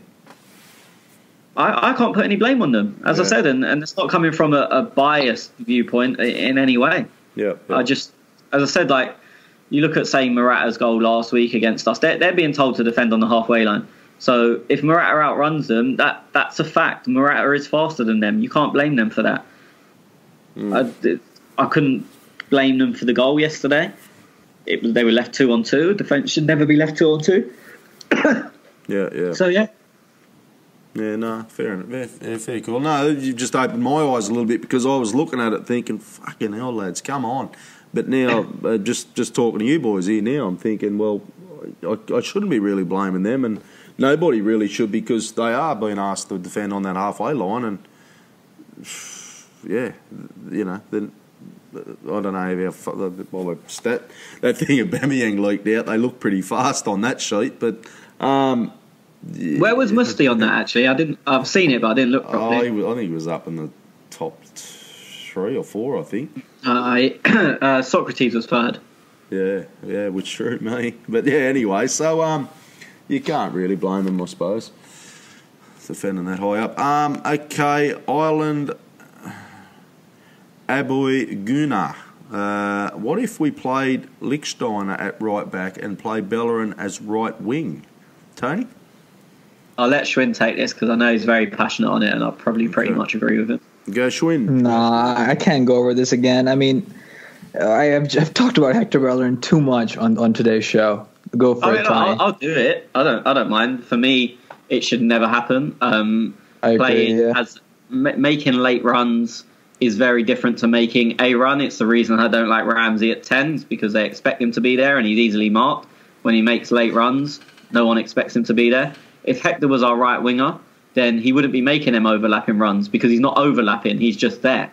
You know what I mean? He would be the one that would be expected to play them. Let's think about it for a minute, though. He can cross the ball. He's got pace. but he can't defend. So I see where the question's coming from in a way. But that's, I mean, I wouldn't say his crossing's good. I know he's got a couple of assists, but not even that. It's just, he's quick, let's play him on the wing. That's like what you do in Sunday League football. He's not a winger. He can't beat a man. Schwinn said it earlier, but I can't remember the last time he beat a man without 30 yards to kick the ball into and run. But if you're the winger and you're high up, you don't have them 30 yards to run into. Every time he gets in round the back, it's from an overlap. But he wouldn't be able to overlap if he's the winger. He would be the one being overlapped. So you're taking away every strength he has. And I'm someone that doesn't think he has many strengths. He's also... we use our wingers to... If we have to go long from goal kicks, we go out wide. So how's he going to be if he's back to a goal? How is he going to be when he's got his back to someone and he's got to hold them off? As I said earlier, Aubameyang doesn't like doing it. Hector sure as hell won't like doing it. So then now you've got no one you can play the ball long to either. It just takes out everything that makes him good attacking-wise. And as I said, I think I've seen a lot of people say it, but from my mind, and they'll think I'm wrong, it comes from a very basic Hector is quick, play quick man on wing. But look, I agree with you, and I agree with Schwinn as well, but I do see where a few Arsenal fans remember, are coming with. I don't know if you remember this. A few years ago, we were having real trouble on the left wing, and Joel Campbell came in and played there and didn't do very well because he can't really play on the left. And we played about 4 different people there in about a month, and everyone was screaming, get Kieran Gibbs there. He's number 2 choice to Monreal at left back. He's quick, he's left-footed, he likes attacking as a full-back. Get Kieran Gibbs as our left winger. That's the way, that's the future. Lasted about 45 minutes. Yeah, no, it was a silly move. It doesn't work. No. An overlap is very different because you're not marked. You're not tight. No one plays us and thinks, keep Hector Bellerin out this game. Because he's a right back. You're not going to go man mark a right back. You can man mark a winger. You can tell the fullback, don't let him out of your sight. If you tell a left winger, don't let their right back out of your sight, you're basically saying, we don't want to attack today. No, I agree. Do we miss Joel Campbell, though? No, shit. Absolutely not. I just had to put that out there. Okay. He's still at the club, isn't he? No, he's gone. He's gone to somewhere in the Italian team. Yeah. Is he? Oh, Italian? good riddance. Yeah. Who is it again? They got like House. Is it Frasone? I don't know how to say it. Yeah, that's it. Yeah. Oh yeah. The new team that got promoted. Yeah, got promoted. Yeah. Good luck to him. They'll be dropped again, relegated again. Okay, Goon or at Aussie Goon. That's a good tag, mate. I don't like your question, though, so I'm going to read it. Fuck you. Okay. No, he says, what's Xhaka got to do to be dropped? Well, I'll fucking tell you, right now, you drop him, kiss your 3 points goodbye every week. But I won't say it because I'm biased, so I'll go with you, Schwinn. Yeah, I mean, the only thing he's got to do is that we're not playing a big team away from home. You know, if we play a Man United or a Chelsea or one of the other big 6 teams away from home, I could see him getting dropped just because we probably will not be attacking a whole lot, you know? So at the moment, I don't think he's the problem at all. And if you deem that to be the problem, then maybe me and you have different sorts of football preferences, I guess. Well, I said last week he needed to be dropped, and I still stick by that because of his performance against City and against Chelsea. And I thought to myself, look, the only way he's going to realise that he's playing shit is he gets dropped. But he got taken off halfway, so obviously that was enough because, look, I was only taking the piss man of the match and things. Look, he wasn't outstanding or superstar or whatnot, but there was some key passes and some really good passes that I did see that I like the look of. That's an improvement on the other 2 games that we've seen. So we wait again next week. But Guendouzi, Torreira, look, Guendouzi's good. Look, this kid is getting a lot of hype. This kid's getting a lot of praise, and I really worry when this kid stops getting when he plays a stretch of 5 games in a row where he's oh, fuck, who's this kid? Because the haters will come out. There was one where Guendouzi, look, and he missed it. He had to turn around and he might have got it taken off him, actually. And I think it almost led to a goal. Oh, Felipe Anderson, he runs 70 yards. And seconds before he came off. Yeah, and that's right. And I thought to myself then, shit, watch the haters here.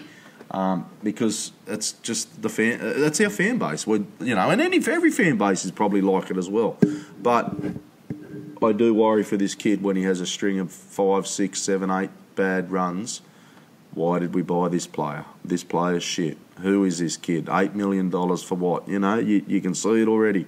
So Granit Xhaka, he's the scapegoat. Bellerin, he cops a fair bit as well. So Can we throw Mesut Özil on that list as well, please? I was just going to say the same. Özil cops a bit as well, exactly. So I think, what's Granit got to do to be dropped? Well, I think the second half of last week against Chelsea probably showed you why you don't want to have him dropped. So, and then looking at it this week, but I'm happy. I may be wrong, but you can check. You can let me know your thoughts at @clockend_talk or Gunatez, and we'll have a conversation. And whoever Wolves TV, I don't want to fucking talk to you either. Fucking knob. You're going to get sued by copyright lawyers soon. Fuck you. Miserable cunt. Okay. At Backy Bar. BAKKE Bar. Any thoughts, this is for you, Tony, any thoughts on what we could do to shore up our back line? We're getting ridiculously exposed at the back. If it's personal issue, do you guys have any suggestions to what type of player you would help us set up? Any suggestions for a dream signing in January? Great job, guys. We did touch on this back line a fair bit, Tony, so... And my answer's the same as it was last week. Sit 30 to 35 yards deeper. This, as I said, the personnel for me, and everyone always wants to fix everything in football by a change of players, and I kind of get that. I'll bring you hope, but I just can't see it working under this system. We also need to get, especially against someone like West Ham, who Masuaku is a big attacking threat for them. We need to make sure our attacking wide players track as well, because Fredericks is also a big threat on the other side.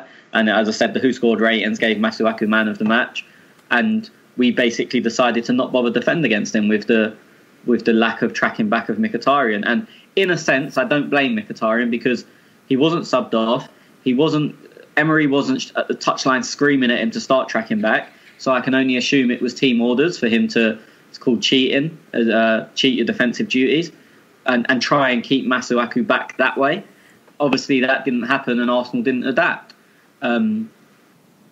But that, for me, there are two things that are quite basic that won't happen, but sit 30 yards deeper, get your wingers to track their fullbacks. And it showed against Chelsea last week. It's essentially what we done in the second half. And while we was no threat attacking-wise, because we took all of our players off that could actually pass the football, we did look a whole lot safer. I know they got a winner, but we looked a whole lot safer in that second half against Chelsea than we did against City, the first half against Chelsea, and all 90 minutes yesterday. And for me, that's because we defended 30 yards deeper and our wingers actually bothered to defend. Okay.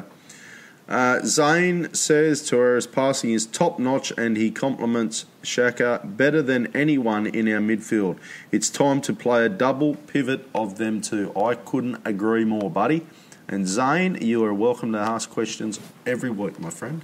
Ian, go, Tony. I was going to say, I know I touched on it earlier, but I think the issue is that Torreira complements all of them best, because he's the only one that actually sits and allows all of the others to go and do whatever their job. Yeah. Obviously, they've all got different jobs they're good at. So I agree with him, but I think that's the case. You could have said he could have changed Xhaka's name for Ramsey, Guendouzi, Maitland-Niles, and probably El Neni, and it would have still made exactly the same amount of sense. Fuck, you talk about El Neni. What's that bloke got to do? Oh, it was hilarious yesterday. Obviously, I sit behind the dugout, and there was a break in play, and El Neni picked up the water bottles and ran out and was giving everyone water bottles, and it was like, this guy is literally the water boy. I bet you he done it with a smile on his face too. Oh, he was so excited. I've never seen someone move water so quickly. And nothing against him, and I'm glad he's got that enthusiasm to play for Arsenal. It's just the way it happened. I'm not laughing at his misfortune. It was laughing at how happy he was. It was like a player come over and he's picked up the water and he's off down the touchline, giving them bottles of water, waiting for him, and then taking the water back. And one of the coaches, it wasn't Emery or the assistant, it was someone else. I don't know who it was. A grey-haired guy was like tapped him on the back, like, "Oh, well done, Mohammed." Like, he took water. I can take water. Like, I'm not on 60 grand a week or whatever our nanny is. I can carry water. I tell you though, like he must bring a happiness into the dressing room. He just that type of character for me that he's always just smiling, happy, do whatever he does. He don't care. He's playing for Arsenal. He's sitting on the bench. He's a happy lad.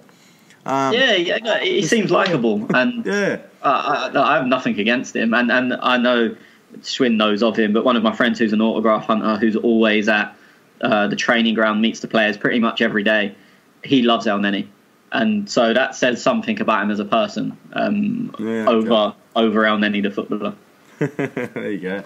Hakon Larsen, mate, you've got about 40, probably 45 hours, 46, 47 hours now, mate.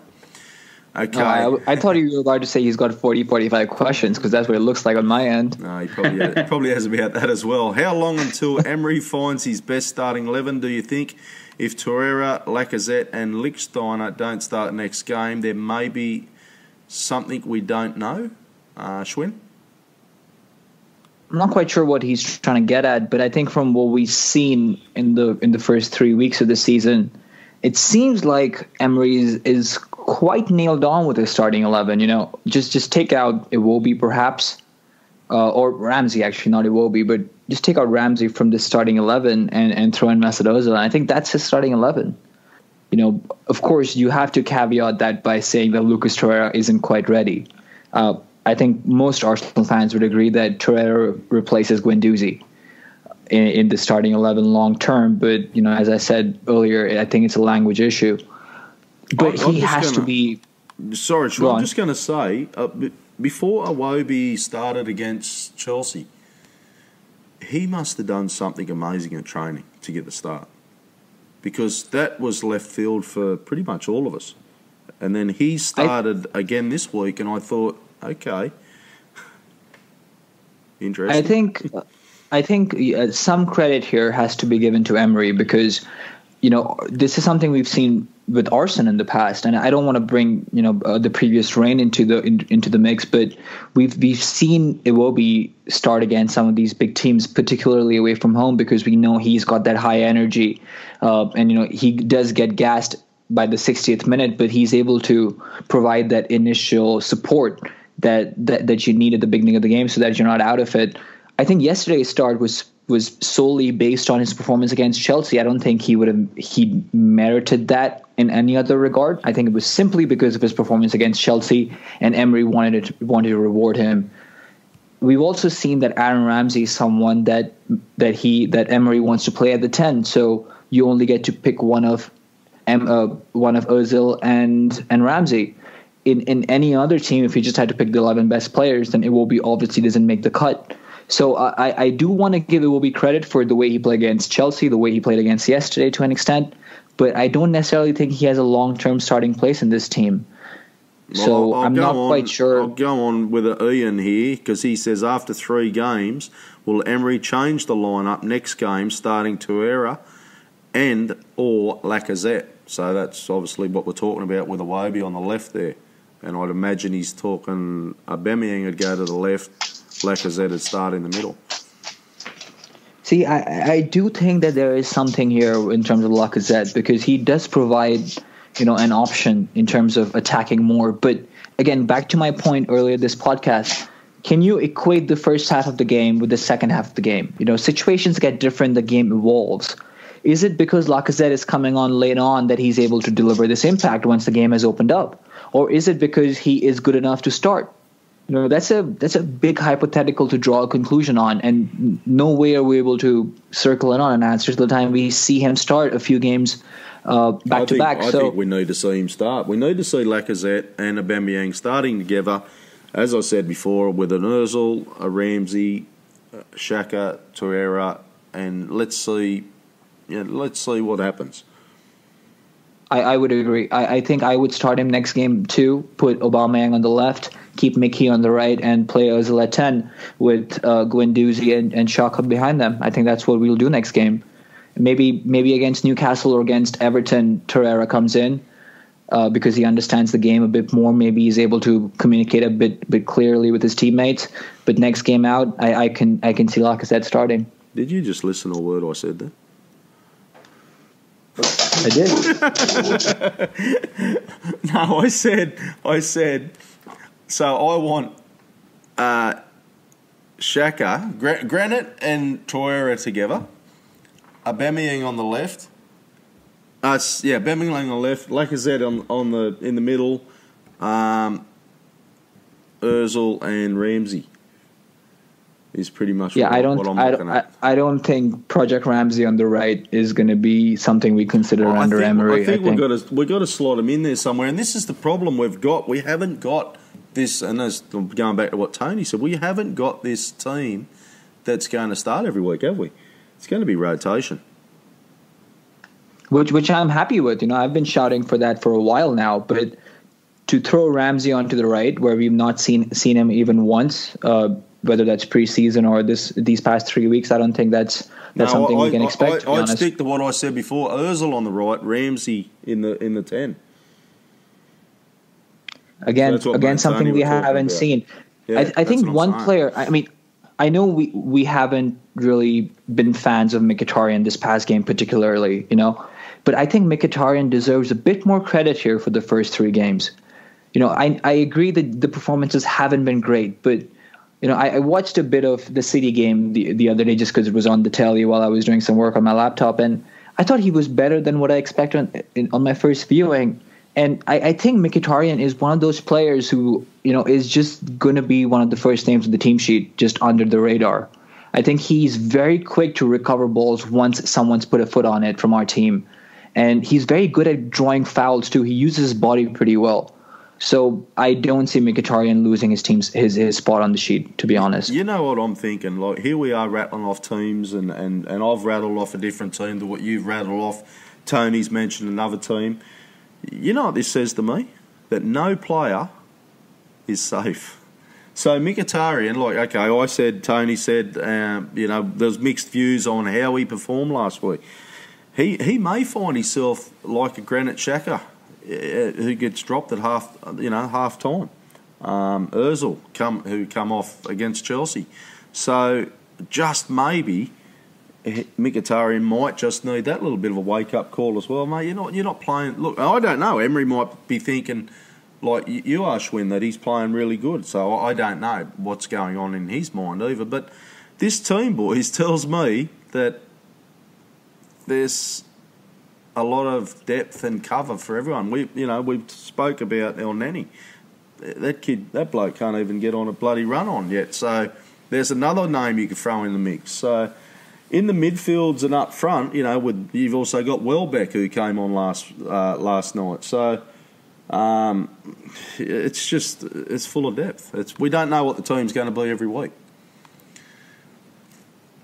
Okay, you want to move on? Let's go. Hakon Larson. He says Lacazette and Torreira have to start. We played so much better with them on the field. Emery has to see that, hasn't he? As we said, mate, it's just I don't know. We don't know what the team's going to be every week. This is a weird feeling, boys. It is very weird. And exciting. It is, yeah, exciting as well, yeah, because we don't know. Clay, we'll just say Clay. Yeah, I know. I see you every week, Clay. So thanks for your questions. Do I want to read it though? Nope. Okay, MAA Gunner. just going to skip on it. No, I'll read Clay's question. Why do you think Emery has stuck with Granit in the midfields? Sorry, at Gurnatez. Yeah, I bet you fucking are. When he had been in such poor form and could go with Ramsey, Guendouzi and Torreira, just fitness, you reckon? And I love the new intro music, and we have to thank, who do we thank for that? Rocketarian. He done that for us, so you can find him at Rocketarian and give him a thanks. He'd be happy with that. He done a great job. Keep up the great work, guys.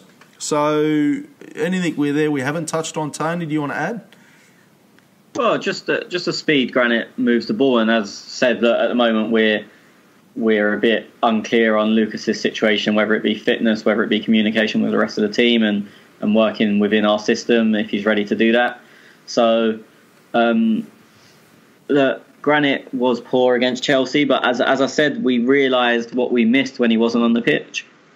And I think yesterday was the type of game we thought we would have more time, and we did. And when you've got more time, you need someone that can break the lines, and that is something Granit is very good at. It's probably his biggest strength. Some may argue his only strength, but it is definitely a strength of his that he can provide the passes that break the lines. And breaking lines is probably one of the hardest things to do in football. Okay. If you've got two banks of four and there's not too much space between them, getting the ball in between them is a very difficult task, and he's very, very good at it. Do you go? I'm just one. Yeah. Do you think a three in the midfield works? So a 4-3-3. That's what I expected him to play, and that's what he done a lot at PSG. But it does mean shuffling Ozil out to the right, but it seems like he doesn't require his wingers to do much defending, and so that may suit the likes of Özil or Aubameyang, who's going to play on the left. But that's to be honest, that's what I thought he would do. I thought he would go with the three, which would give Ramsey more license to roam and play his own game, which is always a good thing. And then have Aubameyang, Lacazette, and Özil as a front three. That is what I expected him to do, to be honest. I can see, not in January, but maybe in the summer, I can see and I'd imagine he's going to still be here. Like, surely they've got to be going, look, you've got a good couple of seasons to sort yourself out regarding results. So I'm thinking to myself, come summer, we're either going to see some players playing the way Emery wants them to play, or we're going to see some players on the outer, building the team a little bit like Klopp has done at Liverpool. He's got the players that he's wanted to play his style. Pep, he's done the same at City too. And remember, their first seasons, and I know we got the win last night, but their first seasons, they just sat back and watched, didn't they? They didn't make big changes in the summer windows. So. The issue for me is, and obviously Gary Neville said it the other day, and I agreed with Neville at the time, that the players have to adapt to Emery. But for me, I think Emery's going to have to adapt to the league, because, as I said, you're saying players to play the way Emery wants them to play, which we're told is a high press in football. But against the vast majority in the teams in the league, as we discussed with West Ham yesterday, you're not going to be able to press them. So it's all well and good setting up to press, but when the other team don't allow you to do that because they just smash it long to their 6'3" winger against your small right back, there's an issue. So maybe I think he might have to change it to fourth. He might have to go to the 4-3-3. I don't even think it has to be formation. I think it's system. As I said, there's nothing wrong with a press, but basing everything on a press, which it looks like we're doing, will work against certain sides. And look, I know we didn't win the games, but you could see a pressing game could somewhat work against City and Chelsea, whereas a pressing game against West Ham is never going to work because they've got Antonio, who's exceptionally big for a winger and very good in the air. So they don't want their centre-backs playing the ball. They're not going to pass the ball to the edge of the area from a goal kick to Balbuena or Diop. They're going to go long to Antonio. And you saw that. They played it long. And then when Antonio went off, very quickly after, they bring Yarmolenko on, who, by the way, I didn't realise how tall he was. He's massive. So, and then they went long they went to Yarmolenko after Antonio went off. So you can see that's their style, that's their identity. And I would say there's more teams in the Premier League that play long than play out from the back. So the pressing is not going to work most of the time. Mm-hmm. No, I mean, we've all watched the Premier League for years. How often have you seen, I don't know, trying to think of just a standard mid-table team and trying to think how often have you seen Southampton play from the back? Fucking never. No, never. Because never. they don't do it. And I'm picking Southampton just as the first team that came to mind, but I'm watching Newcastle now. They're never going to play out from the back. Burnley are never ever going to play out from the back. So before I've even started, there's 6 games, so nearly over 10% of the season that the pressing style is not going to work. And I could name it, not more, but no one wants to hear me naming Premier League sides for an hour. You know who I'm fucking shitting myself for? If we're going to play that high defence, is Jamie Vardy when we come against Leicester. Yeah, but again, another team that pressing's not going to work, because although they've got the likes of Harry Maguire, who's a good footballer, they've also got Wes Morgan, who isn't, and will just kick it long. So then you're going like, you can't press them either, and they're a decent side. Yeah. Do you know what I mean? There's very few sides in the Premier League that you can actually press. And it's why Liverpool have made a big difference since bringing in Van Dijk, because they wanted to press, but they saw a lot of teams were going, we're just going to kick it long, and they were struggling at centre-back. They're bringing in someone who's, I don't know, about 6'5", very good in the air, so that's now counteracted that option for teams. But we just seem to purely think, we're going to press, and that's it. Yeah. That talking to Leicester though, Schwinn, you got that Gray in your fantasy league yet?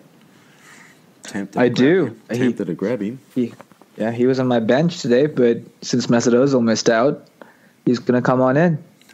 He scored. Yeah, he did score. Okay, boys, I'm just going to pump through these because we've pretty much touched on most of them.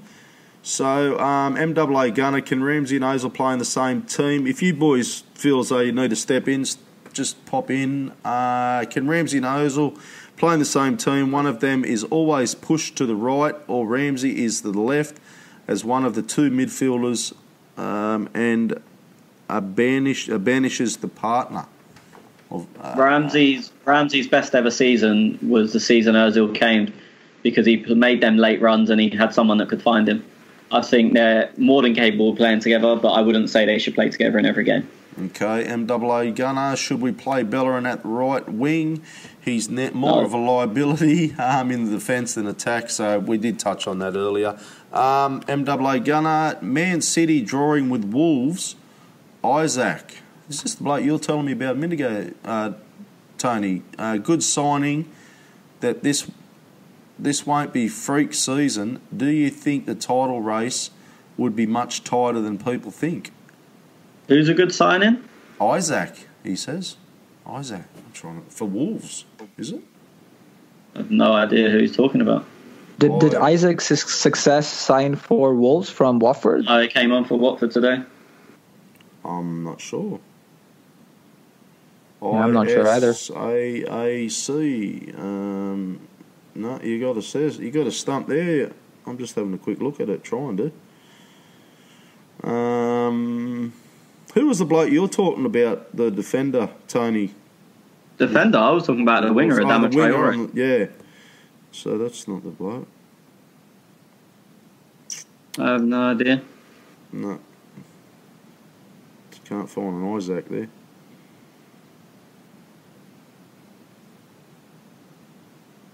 No, got nothing, boys. Okay. Let us know, MAA Gunner, because I'm not sure. With Wolves, Isaac, a good sign that this... Oh. Hang on. Is it a good sign? Okay. Typo. So is it a good sign that this won't be a freak season? I still think they'll run away with the league. Yeah. Okay. Personal, like, as I said, other people will think differently, but for me, I still think City by at least 5 points. I reckon that Pep would be fucking chock-a-block up them lads. But everyone's got to remember as well. After 3 games last season, they only had 7 points as well. They drew at home to Everton, who obviously went on to have quite a poor season. Mm-hmm. Do you think Özil not been up to scratch because of the team? I honestly believe that if he was at Man City right now, there'd be no split opinion on him. MAA Gunner says, I agree with that. Yeah. So they've got runners everywhere. we don't really have many attacking option threats, whereas they've got runners. Every one of their players is looking to run. They've got an option of Aguero, at least 3 of Aguero, Sane, Sterling, Mahrez, Bernardo, all looking to go to come in and score, and Jesus. But so any 3 of them are going to be playing, and then you've also got Silva or De Bruyne. I mean, if you take Ozil into the team for one of them, but you've still got the other one as an option. So they have so many options where to play the ball. Yep. Yeah. Is Mahrez, did he play yesterday? He came on late and done nothing. Good old Mahrez. Okay, Glenn Baxter, what are your thoughts on Guendouzi's substitution? I don't think it was performance-based. I think it was Emery playing another partnership to see who best suited. I did think it before the substitution, spot on from Emery if this was the case. Schwinn? You haven't had much to say about Guendouzi? I'm not what Guendouzi and Granit Xhaka played together. Right? I mean, if he's talking about the partnership that Emery wanted to see between Torreira and Granit Xhaka, I'm not sure if the substitution was made with that mentality, because I think we can all agree that Guendouzi had a poor game yesterday. You know, so I think that was a bigger driver. Yeah, but I'm just thinking about that now, reading the question. So, second half for Chelsea, it was Guendouzi, Torreira. Then this week, we've seen Granit and Torreira in the second half. So maybe Glenn's onto something there. Not for me. I mean, I thought he had a poor game. If he was having a 10 out of 10, he wouldn't have done it to try a new partnership. And that's something a manager tries to, understand on the training pitch. I mean, a competitive game, especially level pegged, right, is not necessarily when you want to try something. I mean, yeah, if you're desperate, but Torreira is not going to come on and create something, is he? Especially when you take off Guendouzi, who is probably more inclined to be able to create something directly. As we discussed, Granit Xhaka is much more progressive with his play, but I would argue Guendouzi is more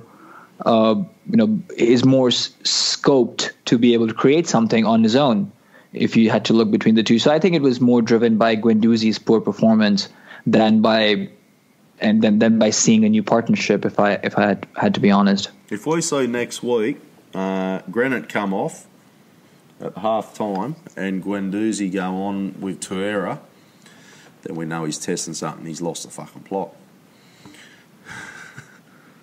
I mean, I wouldn't draw that conclusion, but sure. Well, who else can you say it? I mean, correlation versus causation. You can say that right now, but we haven't seen the first half of the next game yet, have we? No. I'm just I'm looking at my magic ball, mate, like that 3-1, mate. I know, Schwinn. Oh God, he's not gonna ever let us forget that, is he, Tony? Hack on Larson. Hack on Larson. 3 positives, 3 negatives from the game, boys. Go, Tony. 3 positives, 3 negatives. He loves this question. 3 points. Hector effectively getting in down the outside, which is obviously the game plan, so it shows some form of the game plan is working. Lacazette coming on and looking good. Okay. For me, 3 negatives. The high line, our defence is shit. Lack of tracking from the wingers. Schwinn? I don't mean defence as in a back four. I mean the whole system as a defence, to be fair. Yep. Schwinn. I mean, I'll just quickly touch upon one thing, and maybe Tony's better placed to answer this. But Tony, did you think yesterday that the fans were quite temperamental again? I mean, I noticed a few empty seats, and I also noticed a bit of jeering when we were trying to play out from the back. Oh, the fans are not buying into it at all. Yeah, because so I mean I mean, I understand that, but I think most fans also understand that. I'm not saying I agree with people booing it. I'm giving you the reason people do it. I never boo anything we do, if I'm honest, and most around me don't. But it's just because I can understand where the people are coming from. They feel like we're under threat every time we've got a goal kick. Feels like if you want to score against Arsenal, boot it out for a goal kick. Yeah, I mean, I can see the rationale behind it, but I think as someone who's in the stadium, it doesn't help the team, Oh, I agree, and that's why I don't. And I actively moan at people for booing and moaning about it. But I see where they're coming from. I still think they're fucking idiots, but I see where they're coming from. For sure. I think it's something that people can perhaps maybe save till the end of the game and, reserve their judgments when the team isn't getting impacted, but that would be a negative for me.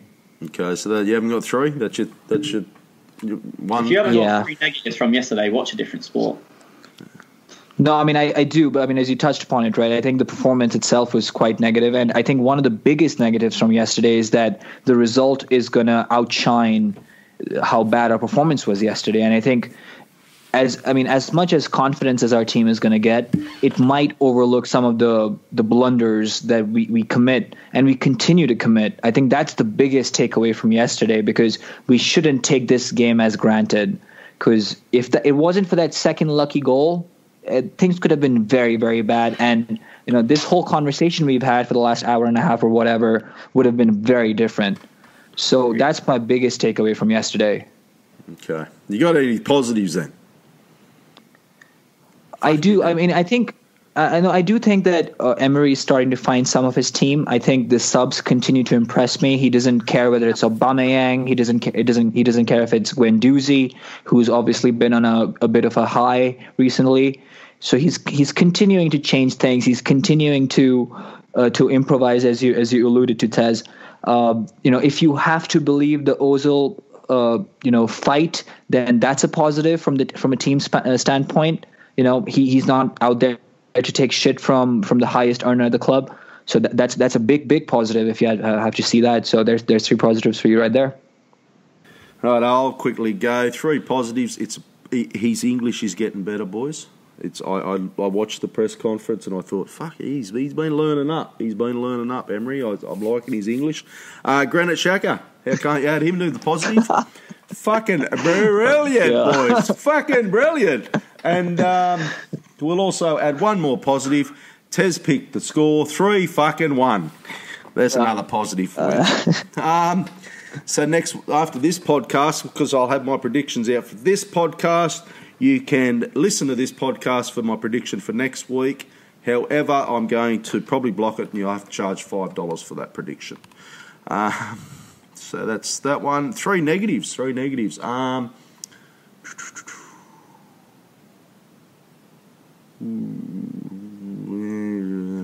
want to say Guendouzi. I'm going to go with... Fuck, it's hard. Look, obviously our back line up so high. Our back line altogether. Bellerin frustrates the shit out of me. I don't want to put a negative on it too much because we haven't even mentioned his name throughout this podcast. But Czech, he's still a little bit dodgy back there.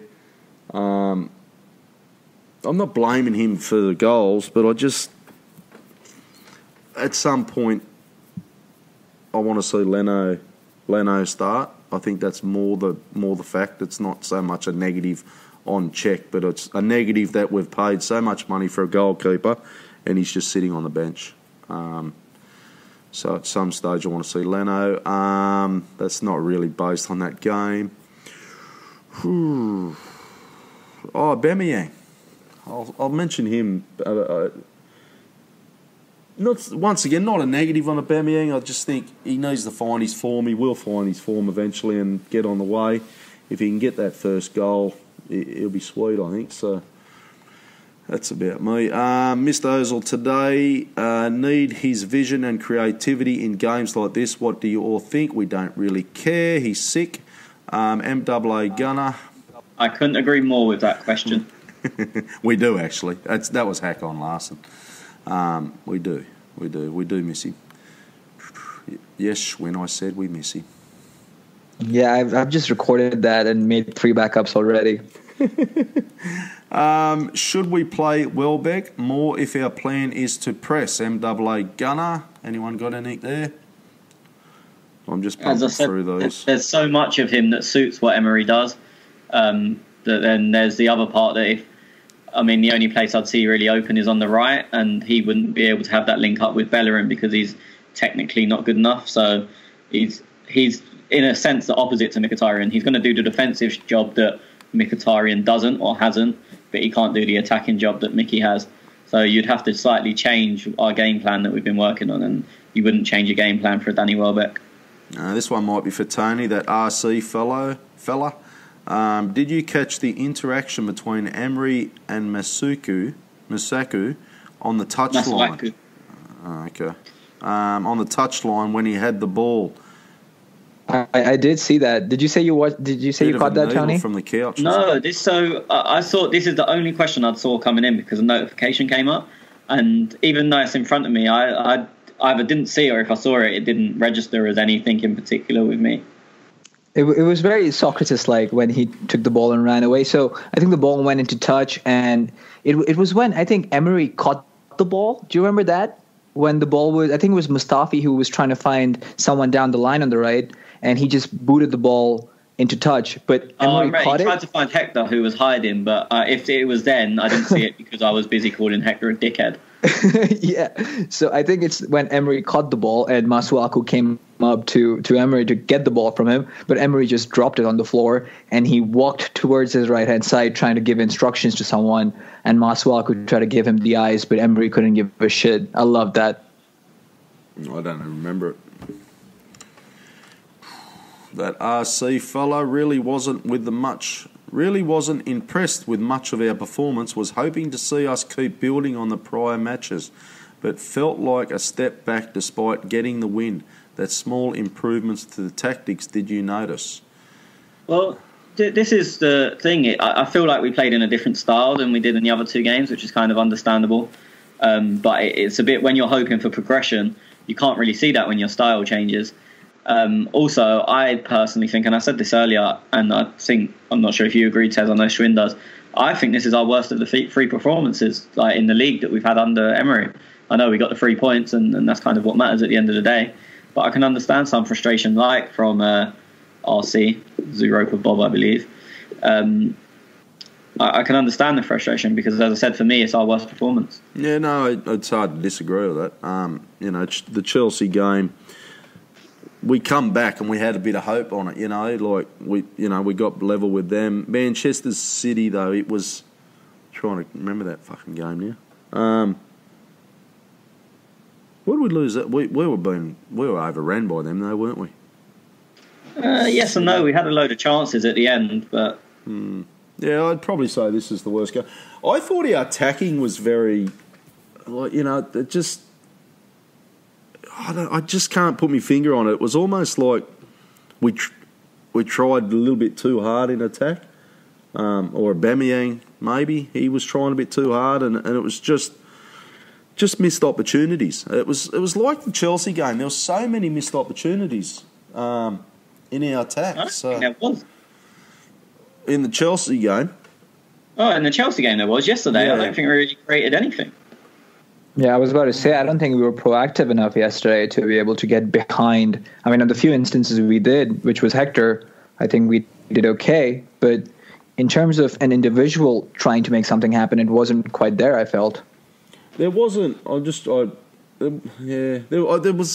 was a couple of shots, but I suppose they probably weren't even real shots, were they? So it's probably the creativity prior to the lead up of it. I thought we was very poor. We wasn't sharp enough attacking. Like, the passing wasn't crisp. It was always slightly off, or then the touch was bad. I didn't think it was a good attacking performance, to be honest. Okay, that RC fellow, he makes an interesting point here. Aubameyang seemed to be playing injured in the second half after the early knock. Seemed down when he went off. He hasn't had a dry goal spell before with us. How do you think he'll react? Did you notice that, Tony, if he was injured on the sideline there? No, I mean, he didn't limp off or anything. So I didn't pick up that there may be an injury, and it hasn't been mentioned since. So who knows? I didn't think that. He did come off disappointed, but he would be. He's a goal scorer, and he hasn't scored now in 3 games. I don't know if that's the longest under us. I mean, obviously, I know he didn't score in the Capital One Cup final, and then we played Man City 3 days later, and he didn't score then. So I'm not sure if 3 games is his longest drought under us. He scored 6 goals in 8 games for us prior to this season, I think. Well, he got 10 in 13, I think it was. But that doesn't mean there wasn't 2 in one game and there was a drought of, because obviously 10 in 30 would suggest one every other game, but we know that wasn't the case. Mm-hmm. So I'm not sure if this is his longest drought. As I said, I'm not worried because he's getting in the right positions. As I said, if he was getting no chances and nothing was coming his way, then I would be worried. But as I said, the chances he missed against Chelsea, he missed the chance yesterday, he was a bit unlucky. But I would expect long term that some of them will go in, and obviously that's when you start playing. He also very nearly had a good assist yesterday. It was a fabulous save from Fabianski. He chipped the ball into Mustafi, who's a very good header. It was a great save from Fabianski right at the start of the second half. Also, one thing I've got to give him credit for, Fabianski's save from Ramsey's shot was unbelievable. Okay. I'm just going to move on quick, guys, because I am running out of time here, big time. Reckon Emery felt pretty chuffed that Wilshere moved on from the club. I thought Jack was ordinary, only shuffling passes sideways. Thoughts, Tony? I thought he had a decent game. Didn't think he was bad. Didn't think he was good. He's going to shuffle the ball sideways when, as I said, they avoid being pressed. And to be fair, he is very good anti-press. And it was annoying me that we was trying to press him, because if years of watching Jack, the one thing he knows, he doesn't lose the ball cheaply when he's holding onto it. He's so strong. So I think we did actually try and press him at times, and it proved a bit fruitless. As I said, I didn't think he had a good game. I didn't think he had a bad game. He did pick up a booking for breaking up an attack, and it's still one thing that I wish one of our players would have done at points. But again, I've just loaded up the who scored ratings again, and he got a 7, which was better than Guendouzi, worse than Xhaka and Ramsey, and probably a fair assumption. Okay, I'm just going to... So there's a couple of people with a few questions. I might just read one, because literally we're at 2.5 hour mark, and last week was 2.5 hours as well, so I don't want to push the 3 hour boundary, boys. So Jonas, 82, would it be a good idea if Bellerin played on the right wing with somebody on the right back? We've done that. What are your thoughts on Neville's comments from the Chelsea game regarding Özil and Emery? Jonas, 82. Spot on, but I think Emery also has to have some flexibility as well. I'm not saying completely change his style, but as I said earlier with the pressing, so I think there's a bit of give and take there. I don't think it can be a dictatorship. Okay, the Texas Gooner, do you think it's time for Emery to give Lacazette a run in the starting 11, or should he continue with Aubameyang leading the line? We've all type of said that things could change. I personally wouldn't mind it. He goes on, do you think Emery will consider dropping Ramsey back in deeper central midfield role, considering his performances playing as a 10? Schwinn, do you want to take it? Where is Schwinn? Go for it, Tony. I'm right here, listening. Yeah, well, I mean, first on, the thing is with Lacazette, I think it looks like the only way we're going to get them both in the team is if Lacazette plays centrally and Aubameyang plays left, and that's something I'd prefer to see over Iwobi playing there. It just gives us more goal threat. Nothing against Iwobi. In terms of Ramsey, there's only certain games you can drop him back in. I wouldn't be surprised if he starts there next week against Cardiff, because you know they're just going to sit back and play long. And so if they've got 8 men in the box, you need a deep runner. So if we've got 2 wingers, a striker, a 10 and Ramsey, it gives us extra options in the box. So as I said, with Ramsey, you've got to pick and choose your games where you play him in centre midfield. Interestingly, though, he said based on his 2 performances there so far, but as I said, I thought he was very good in the second half yesterday. Not so good in the first half. I also feel he didn't play as high up yesterday as he did against City. I've not seen heat maps or anything, but he just felt deeper. Not crazy amounts, but probably 10 yards deeper. Okay, it's the last question, boys, from Hakon Larson, and I'm just going to go through it because there's a bit of a thread here, okay? So if you feel like you want to step in, just step in. 3 words that I can think of after today's performance. Same old Arsenal.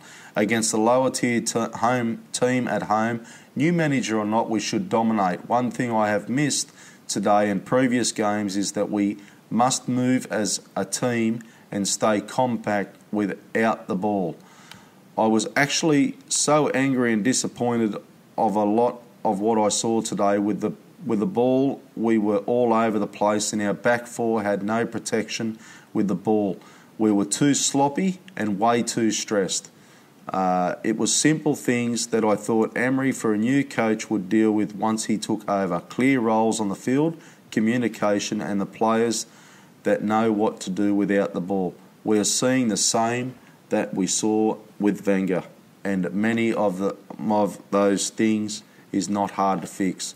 I may be wrong, but almost every fan has talked about organisation defensively, protecting that back four, not empty our midfield, going forward and keeping it simple. Our coach should see those problems at once.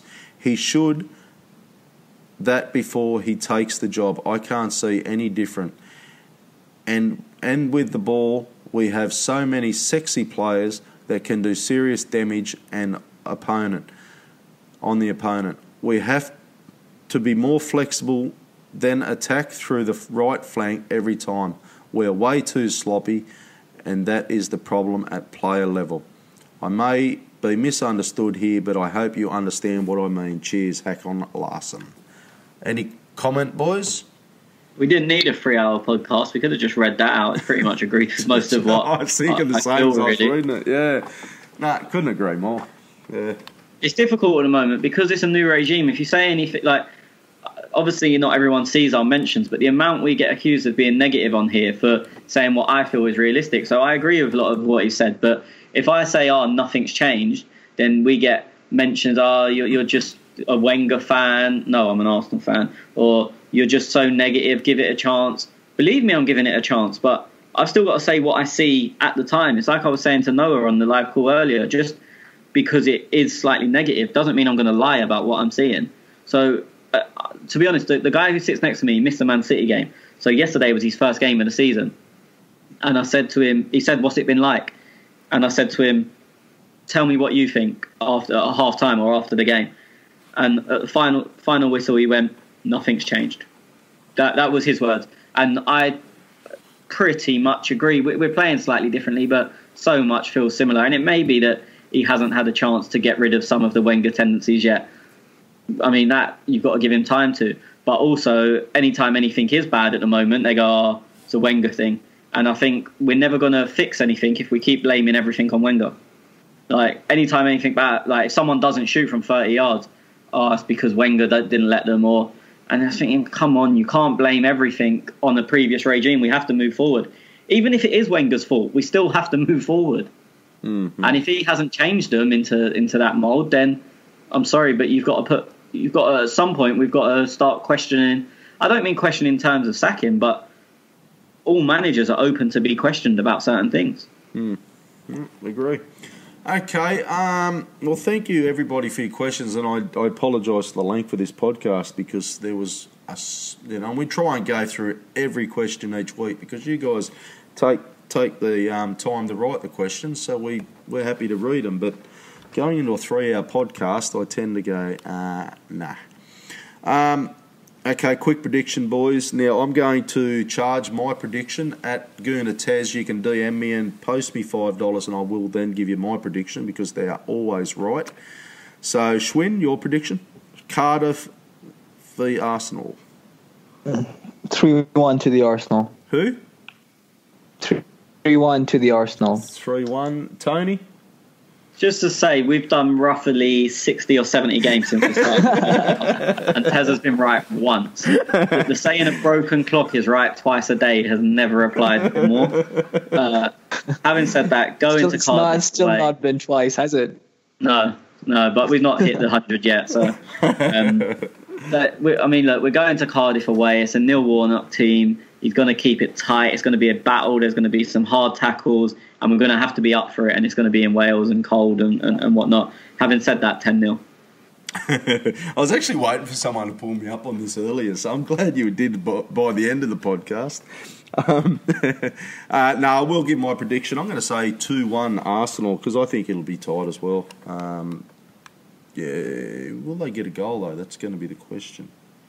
They is it them? Are the only team that have not scored yet? I was just thinking that, Yeah, I was just trying to think that whether they scored against Huddersfield this past week. That was nil-nil. They haven't. I'm going to go. No, they're the only team that haven't scored yet in all 4 leagues in England. Yeah, I'm going to go 2-0 actually to the Arsenal. 2-0. Okay. Right, boys. Thank you once again. Very long podcast, but we have done it. Thank you very much. No worries. Righto, thank you for listening. Thank you for downloading. We are also on YouTube. You can get us there, subscribe. Hit us up on your podcast app, iTunes. Give us a review there. Follow us at clockend_talk. And thank you, and see you later, cunts. See you, boys.